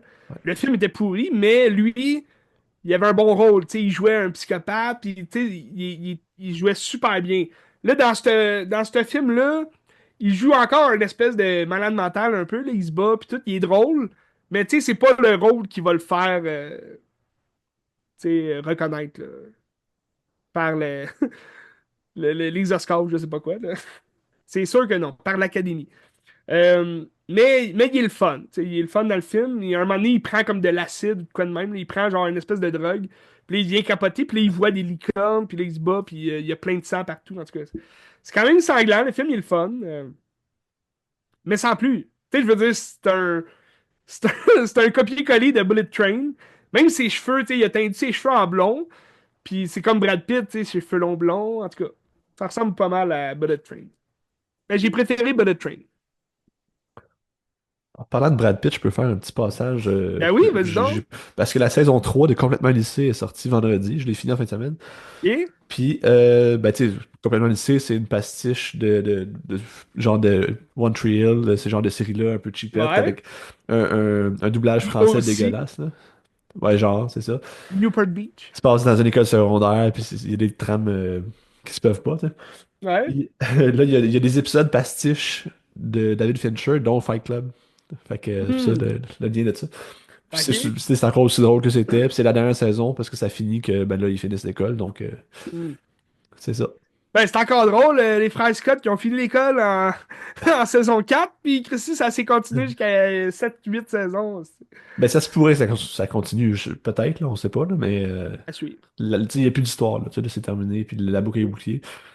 Ben, C'est si ça a donné ce qu'il voulait que ça donne, c'est ça. tant mieux, là. C'est super drôle, vous avez passé un bon moment. Et claquez-vous la web série pour les 3 saisons après ça, là. Ça s'écoute tout seul. C'est super drôle, c'est génial. Fait que c'est ce que je voulais dire sur Complètement Oh, lycée, là, c'est great. sorti. Sur Crave. Ben, veux-tu jouer avec Conclave? C'est comme à la Ouais. mode d'écouter Conclave en ce moment, là. T'en as Avec déjà la parlé. mort du pape, C'est ça, parce que le on le conclave a eu salue. lieu la semaine dernière. Je me souviens plus. Alors, ça fait 2 semaines. Environ 2 semaines, ouais. Fait que tu t'es Conclave, tapé ça. ben, c'était la mode, hein. J'avais le goût de voir ça. Ben, il est disponible sur Prime Video, hein. C'est sur Prime Video. Puis, toi, t'avais pas aimé. avec beaucoup de raisons que t'as pas aimé Je ça. l'avais vu au cinéma, j'avais trouvé ça vraiment long et plate. Ben, tu sais, c'est un roman à base. Je pense Mhm. que le roman doit être vraiment bon. Parce que J'en doute au pas. niveau ben, de l'intrigue, ça doit être intéressant. Mais là, c'est très Le dialecte, politique. le Oui, dialecte, c'est ça. Ouais. Mais je trouve que visuellement, ça marche pas. Il y a des gens qui disent que c'est bien filmé, tout ça, mais je trouve ça futile, là, tu sais, c'est juste du monde qui parle, on Ben oui, ils sont marche, entre quatre murs. c'est ça, je trouve pas ça intéressant. Tandis qu'en roman, l'intrigue doit être bien faite. Puis, tu sais, le film, il repose beaucoup sur le punch aussi. Je trouvais Ouais. que le punch est pas nécessairement inintéressant, sauf que il arrive de nulle part. Il est comme pas il laisse des petites traces un peu à gauche à droite, mais il est pas nécessairement planté, puis t'arrives à la fin, puis t'es comme ah ouais, ok, c'est ça pour vrai, là, tu sais, pourquoi? Je vais pas dire c'est quoi le punch non plus, là, mais Non, mais tu c'est sais, n'importe quoi. on s'en doute aussi qu'il va y avoir un punch de ce genre-là, sans, tu sais, sans savoir exactement c'est quoi, mais tu te doutes qu'il va y avoir une surprise de ce genre-là, tu sais, à la fin.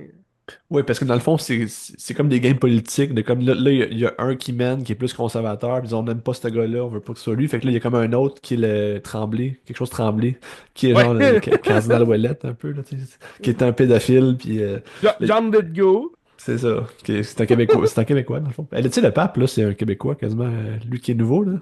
C'est vrai, Léon, Ouais, ben c'est un Américain, mais il y a des racines Pape québécoises de Léon. loin, ouais, ouais. Quand même fou. Esti, Euh, on a du sang de pape. ouais. Mais d'ailleurs, ben, ça, Tremblay, le cardinal de Tremblay, dans ça, c'est un pédophile, puis là, Ouais. il commence à prendre du galon, ils sont comme, ah non, faut pas avoir lui, c'est un pédophile, on l'aime pas. Puis là, c'est comme, toutes ces guerres-là. Ouais, c'est de la politique, hein, ce qu'on comprend. Ben, c'est ça que je trouvais plate, mettons, pendant le conclave, là, 2 semaines, c'est que tu vois pas en dedans. Tu sais, ce qui est le plus intéressant, mais tu sais, on s'en fout, c'est qui le pape, là, ça change rien, mais Ouais. c'est tout de voir la game politique, puis c'est fermé, donc on n'a pas accès à ça, puis on n'a pas Mais d'écho, encore là, tu rien. sais, Fait que, la religion reste privée, tu sais, fermée, on ouais, ne sait pas qu'est-ce qu'ils disent là-dedans. ouais, c'est dommage.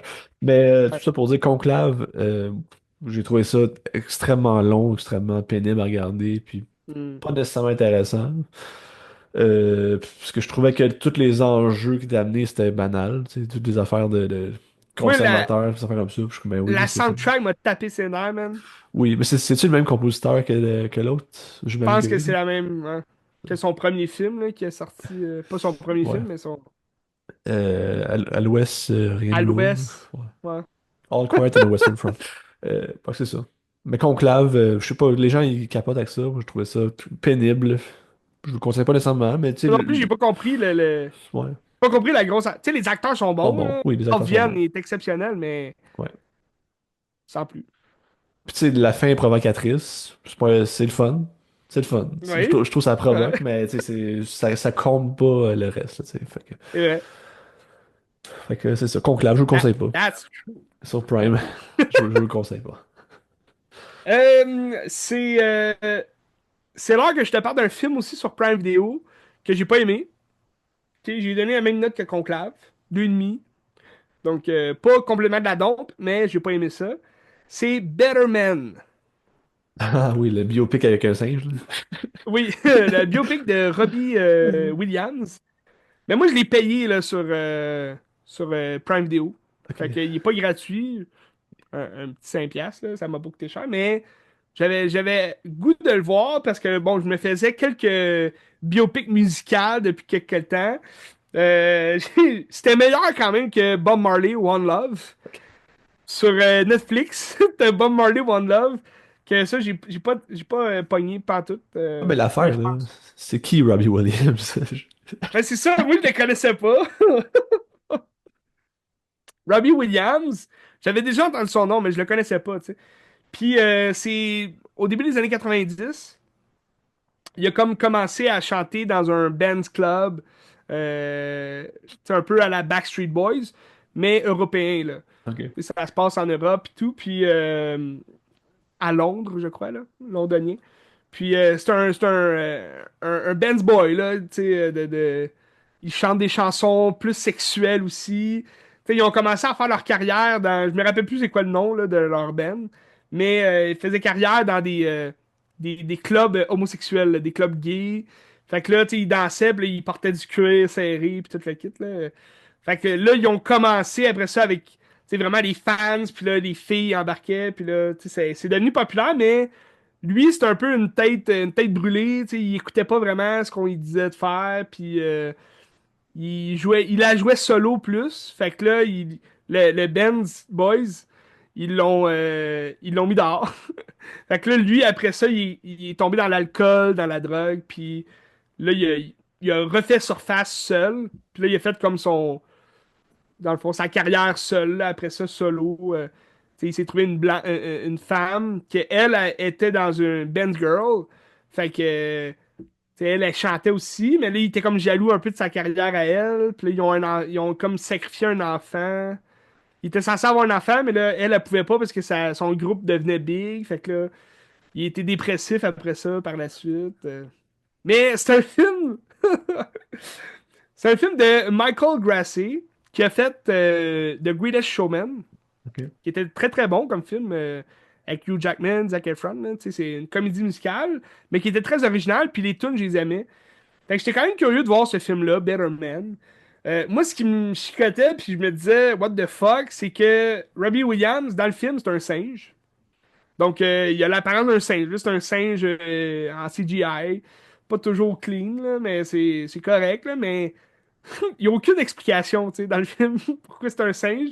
Puis c'est juste Robbie Williams, en entrevue, qui a dit, ben moi, tu sais, je trouve que les animaux ont vraiment une façon de se juger, tu sais, de façon saine, plus que les humains. Tu sais, il y a aucun animal qui s'envoie chier ou des trucs comme ça.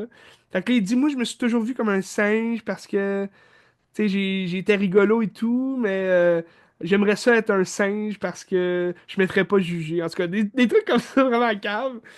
Mais c'est pas expliqué dans le film. Fait que c'est juste un singe petit, là, jeune, puis là, tu le vois grandir, puis là, il devient un... Mais tu sais, tout le monde autour, c'est des humains, là. C'est le seul singe, c'est lui. Puis c'est lui aussi qui fait la voix, là, de son propre personnage. Mais, tu sais, c'est très Me, Myself and I, là, le film. C'est centré sur lui-même, puis on regarde Robbie Williams être Robbie Williams, puis se faire... tu sais, il affirme là, qu'il était, là, tu sais, il a fait des coups de cochon, tu sais, il était alcoolique, il envoyait chez des gens, tu sais, c'est pas une bonne personne à temps plein, mais tu sais, il l'assume, tant mieux, mais on dirait que le film, justement, il veut de la compassion parce qu'il se l'affirme, mais on s'en fout, là. Mais c'est lui qui est au scénario? Je pense que oui. C'est bon, c'est le fun. Ça faire un film sur sa propre vie. Oui, ben écoute, on va en revenir, mais t'as peu. Euh, writer. Non, c'est ça, c'est pas lui, c'est Michael Grassi puis Simon Gleason. Ok. Mais tu sais, il faut dire, tu sais, il est quand même. D'après moi, il y a eu un gros mot à dire là, dans le film. Tu sais, c'est lui qui voulait être un singe. Tu sais, fait que, au bout du compte. Mais c'est ça, c'est Robbie Williams qui parle de lui. Mais c'est jamais gagnant, je trouve, tu sais, quelqu'un. Puis tu sais, il y a des bonnes critiques là, sur ce film-là. Moi, j'ai pas accroché. Même les tunes. C'est peut-être ces tunes à lui qu'il a faites, mais je suis pas un grand fan, là, je les connaissais même pas. Mais tu sais, j'imagine les fans de Robbie Williams, les fans de ses tunes vont aimer le film parce qu'il chante là, tu sais, ses chansons. Mais moi, ça m'a pas plu plus que ça. Mais les critiques sont vraiment exceptionnelles, sont bonnes. Euh, T'as la réalisation qui est belle, tu sais, le Michael Grassi revient avec, tu sais, la réalisation des chorégraphies qui sont le fun, qui sont amusantes.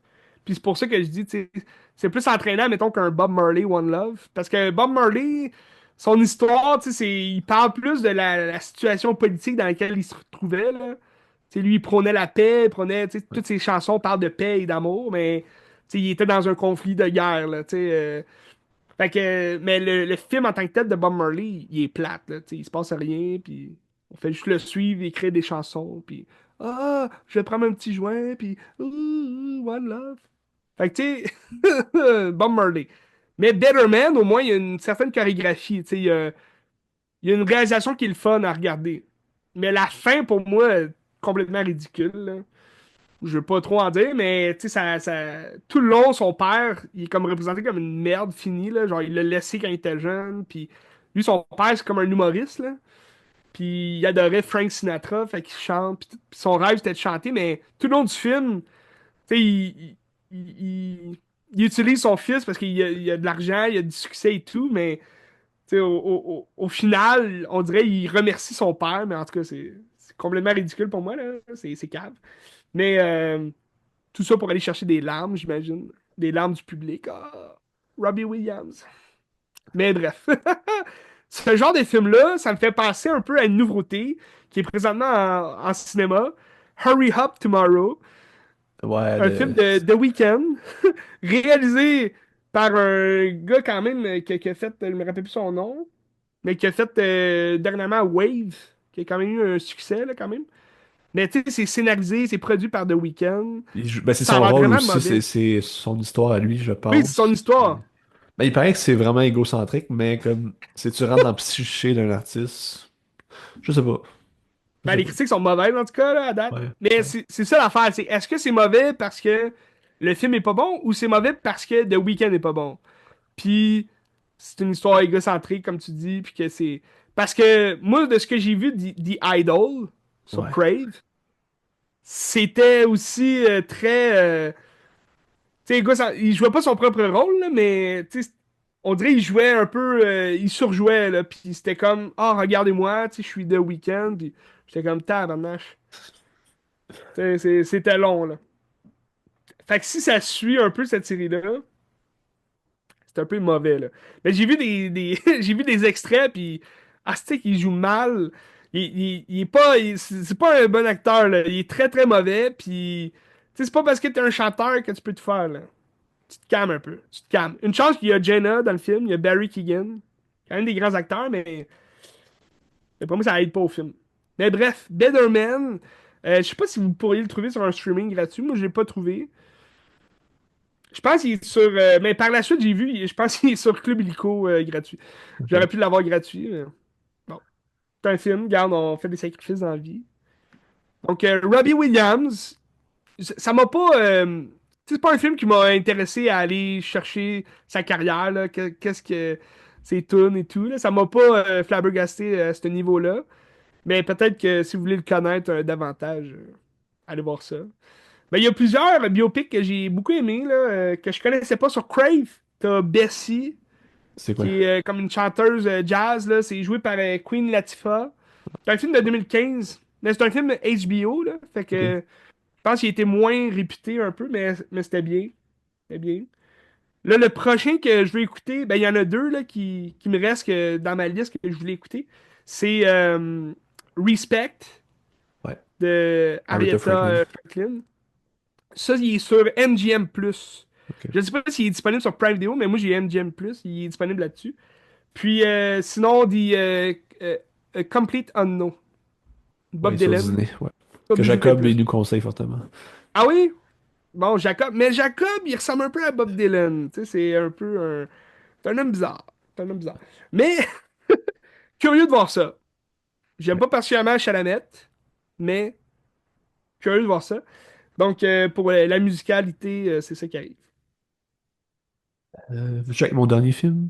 Oui, oui, il va m'en rester un après. Parfait. Pas bien J'ai tard. regardé le deuxième long métrage de Todd Solondz, que j'avais vu aucun de ses films avant ça. Puis tu sais, c'est lui qui Ok. a fait Happiness avec Philip Seymour Hoffman. Je sais pas si t'as Oui, déjà oui, vu. oui, Ça a l'air tu m'en super as bon. parlé, ouais. Ben, j'ai jamais vu, mais ça a l'air super bon, j'aimerais ça le voir. Non, c'est ça. J'ai regardé Welcome to the Dollhouse, qui est son deuxième film sorti en 95. Ok. L'histoire, c'est Jeune Juliette. T'as vu Jeune Juliette? Ouais. Une jeune un peu nerd qui tripe sur un gars qui est comme un genre de bum, qui est l'ami de son frère. Au lycée. Mais c'est trash, là. Genre, c'est trash, Ah ce ouais? film-là. Ouais. C'est Jeune Juliette, mais juste fucking trash, puis assez intense. Puis c'est plus satirique que Jeune Juliette, mettons. Tu Ok. sais, tout est plus gros, tout est exagéré. Puis dans le fond, Euh, c'est une fille T'as que. tiré dans le sens comédie noire un peu ou Oui, exactement. ok. Exactement. Elle est genre, je sais pas, son l'air 2, peut-être, dans ce coin-là. Puis son frère, c'est un nerd qui a un band de musique. Puis là, pour que son band devienne plus populaire, il se met ami avec un des bums, qui est ce gars-là que je te parle, que la fille est amoureuse, tu sais. Puis il est genre fucking plus vieux, puis tu sais, ça a l'air d'un épais, mais tu sais, c'est un gars populaire de l'école, mettons, puis il fait des tunes Ok. rock, là. Puis c'est comme une famille comme ça qui est comme parfaite. T'as la petite sœur qui a fait de la gymnastique, ou fait, je sais plus qu'est-ce qu'elle fait, mais en tout cas, elle est comme très très bonne dans ce qu'elle fait. Puis celle du milieu, c'est la personnage principale, que elle est bonne dans rien. Je veux pas dire qu'elle est laide, là, mais c'est ça. C'est C'est pas une gentil. nerd. C'est une nerd. Elle a comme rien pour elle. Hmm. Puis c'est sa quête pour essayer d'être un peu cool, d'avoir un peu d'amis, puis de s'acoquiner avec ce gars-là que tu sais très bien que ça marchera jamais parce que tu sais, ils sont Hmm. dans deux mondes différents. Tu sais. Puis c'est le fun parce que tu sais, c'est vraiment comment bien capter l'adolescence, de manière comique aussi, mais too much. Ça ressemble à ce qu'on ben, en tout cas, je me reconnais un peu, ben, je sais pas de même, là, mais je me reconnais un Quoi, peu Ben? là-dedans Quoi? être un outcast un peu, puis être comme en dehors Ouais. c'est pas comprendre la société dans laquelle tu vis, là, tu sais. Hmm. Puis c'est drôle, c'est vraiment drôle. Puis tu sais, ça finit de manière. La jeune fille, elle se fait kidnapper, sa petite jeune sœur, elle se fait kidnapper à un moment donné par un pédophile. C'est comme Tabarnak. too much, ça se peut pas. Comment? Mais c'est malade, là, tu sais. Tout est gros, Mais tu sais, c'est quand drôle. tu dis trash, tu sais, ça se ferait plus aujourd'hui, mettons, de ce qu'on voit à l'écran. Ou? Mais tu sais, mettons un genre de Bottoms, Ok, ouais. ça vient un peu de là, j'ai l'impression. Ok. Ouais. Fait que ça se ferait encore, mais c'est différent, tu sais. C'est un casting qu'on reconnaît aujourd'hui. Tu sais, 95, des fois, des jeunes acteurs. Je me semble que non. La fille, je sais pas, elle a joué dans quoi d'autre, je la connaissais pas. Ok. Je vais te le chercher ici. Welcome to the Dollhouse. C'est Heather Matarazzo. T'as connais-tu? Mais ça reste, ouais. Elle joue dans Scream 3, elle. C'est la sœur de Randy.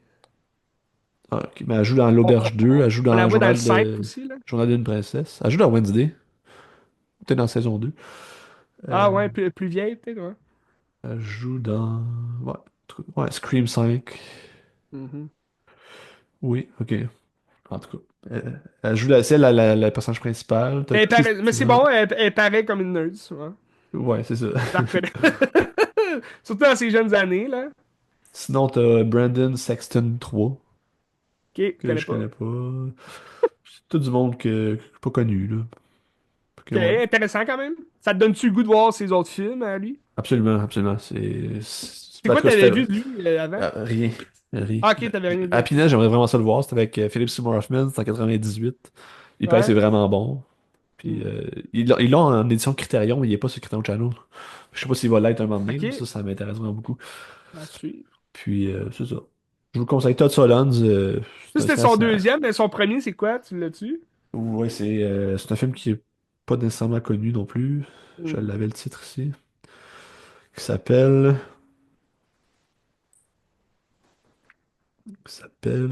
Fear, Anxiety, Depression. 89. Barnache. Fait que c'est 6 ans avant, son premier long métrage. Sinon, il a fait d'autres courts-métrages avant, trois courts-métrages. Puis depuis, il en a fait pas mal, là. Il a fait Happiness en 98, Storytelling, Palindrome, Live During Wartime, Les Talons Hmm. Noirs, ben ça c'est pas ça. Son dernier c'est Winner Dogs. Winner Dog en 2016, qui a pas été Le très bien dog. reçu. Ça me dit quoi on dirait, cette titre-là? Je Avec l'ai pas Greta vu. Gerwig. Ouais. Julie Delpy, Kieran Culkin. Hmm. Fait quoi.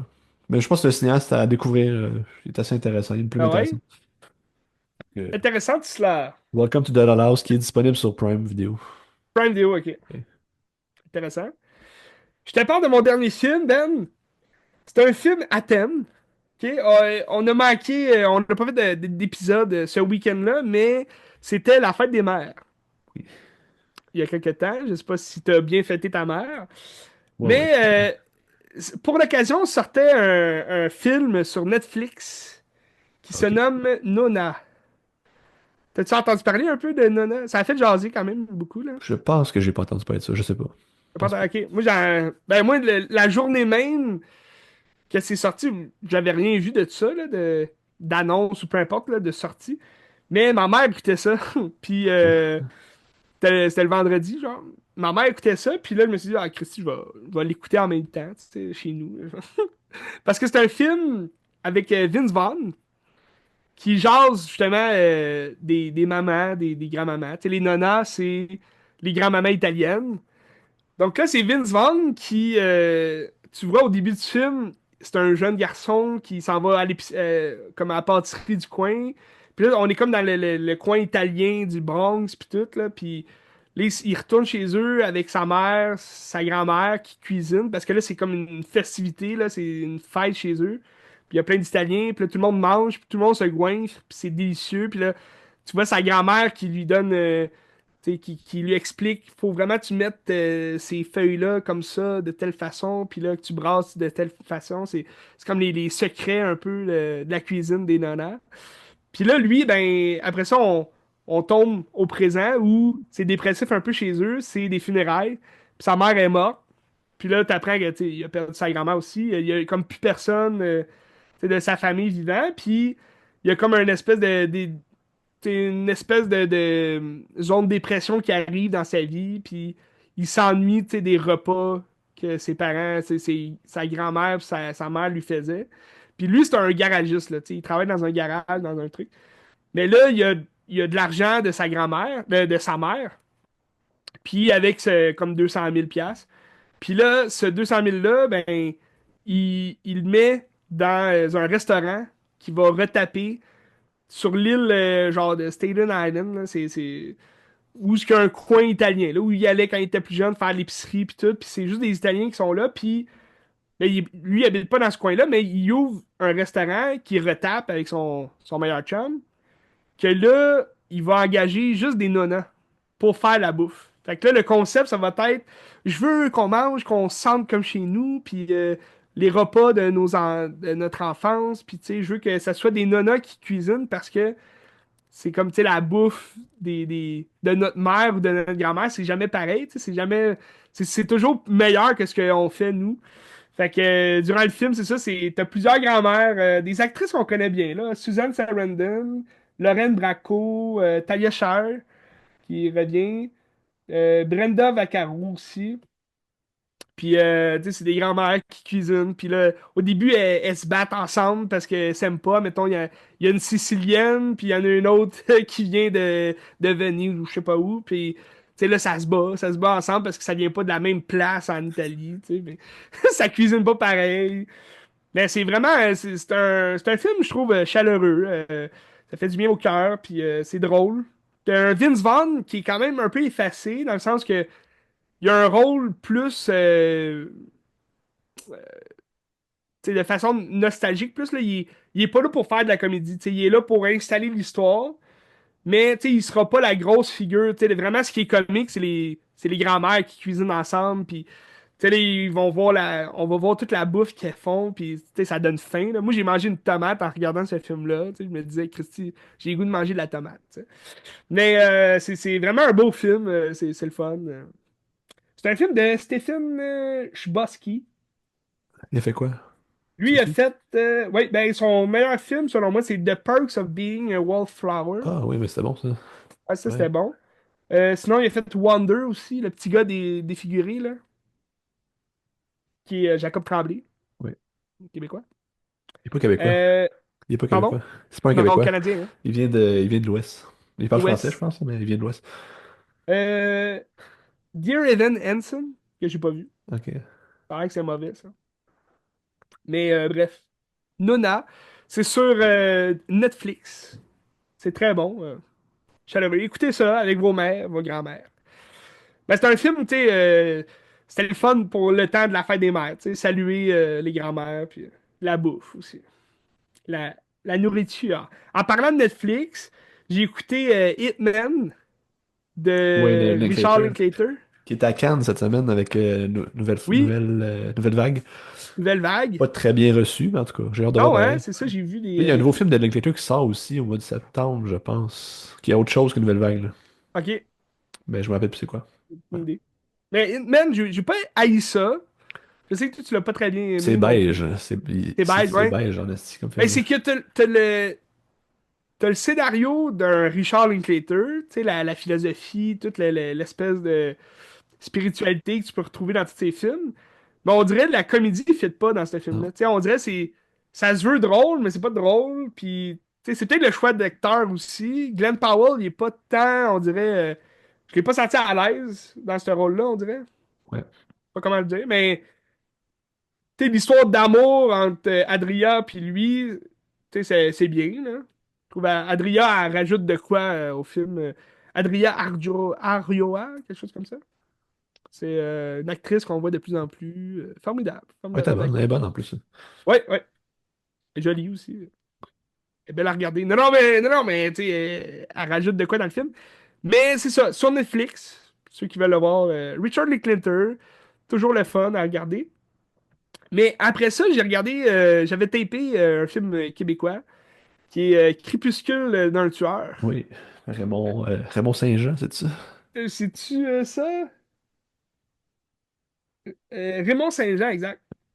Je le connaissais pas, ce Raymond-là. Il y a d'autres films? Je pense que c'est un de ses seuls films qu'il a fait, me semble. Ben, il a fait comme des moyens métrages, là. Ok, Tu sais, il a fait Louis le Cavalier in Motion ok, en 2018. Je connais pas. Mais c'est comme le. Ouais, c'est comme le seul film qu'il a fait. C'était correct, là. C'était très générique. Ça ressemblait un peu à Confession avec Luc Picard.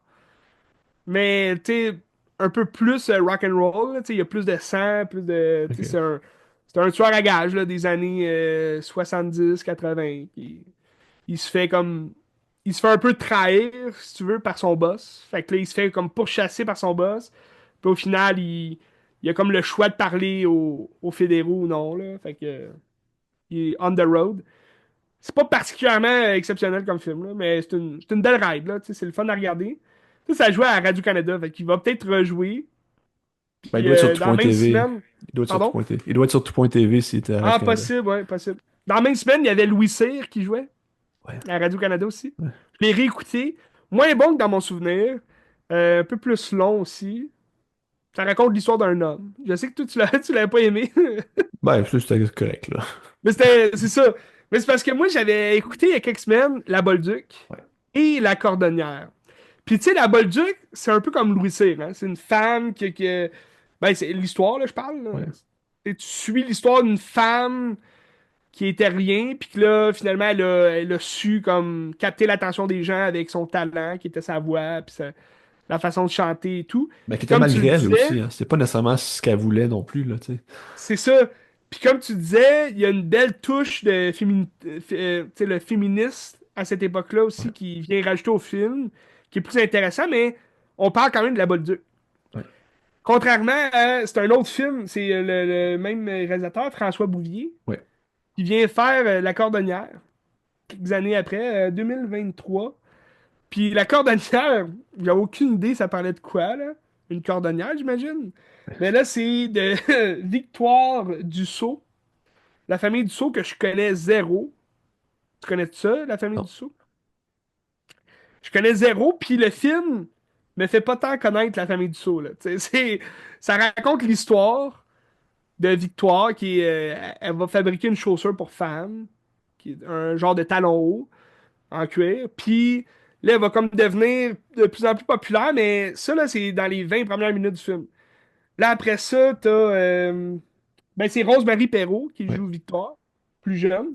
T'as Élise Guibault qui va raconter son histoire, là, elle la joue plus vieille, puis là, tu vois qu'elle est dans une grosse maison. Fait que, tu sais, oui, elle est devenue comme riche. Mais t'as Pierre-Yves Cardinal qui va jouer un peu. C'est le premier client qui va acheter sa chaussure. Lui, il a une femme, il a déjà des enfants, des garçons un peu plus jeunes que Victoire. Mais là, ils vont tomber en amour les deux. Puis là, lui, il va comme. Tu sais, ça va être un amour secret parce que sa femme, elle meurt. Puis là, il va maintenir cette relation-là avec elle secrètement. Puis là, elle va comme devenir la meilleure amie, si tu veux, de ses enfants. Puis là, elle va finir par sortir. Lui, il va comme la rejeter. Puis là, elle va finir par sortir avec son enfant, son fils. Puis là, mais elle est toujours amoureuse du père. Fait que là, c'est vraiment un whack, là. Ça devient vraiment n'importe quoi, là. Une espèce de drame amoureux. J'ai vraiment pas aimé, là. C'était pas ma tasse de thé. Mais au final, il parle des souliers pendant 20 minutes. Puis après ça, c'est juste son histoire amoureuse. Puis, tu sais, au final, je vais pas vous brûler le punch, là, mais il se revoit, là, en cachette. Puis là, c'est quasiment de l'inceste, là. C'est bizarre. C'est bizarre. Bref. La cordonnière. Je l'avais tapé à télé. Je sais pas si ça va rejouer un jour. Radio-Canada. Tout.tv, peut-être, possiblement. Ah, peut-être Crave aussi. Avant, il était sur Crave. Je sais pas s'il l'a encore, Ah, là. sur Crave, ouais, c'est vrai. Il y en a plein sur Comme Crave. la Bolduc, je crois qu'elle est sur Ça Crave. se peut. Mais moi, je l'ai vu sur Illico Plus. On se tient au courant là-dessus. Bref, le cinéma québécois, est-ce qu'il est mort, Ben? Est-ce qu'il est mort? Non. Non. Exact. Non. Donc, à suivre. Qu'est-ce que t'écoutes pour la semaine prochaine, Ben? Ben écoute, là, je suis ben empathie. J'ai regardé ça. Il me reste encore des épisodes.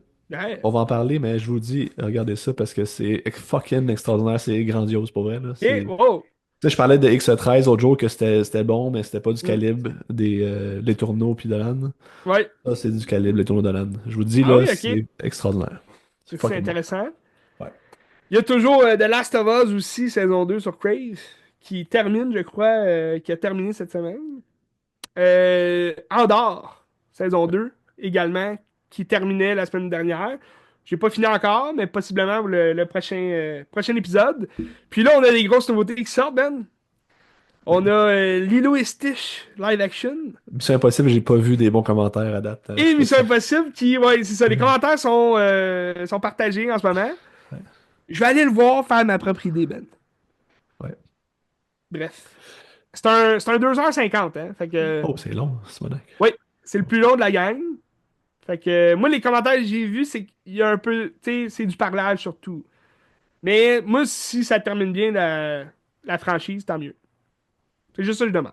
Mission Impossible, The Final Redconning, 23 mai, au cinéma. Checkez ça. Donc, on se tiendra au courant, Benz. À Qu'est-ce que tu regardes?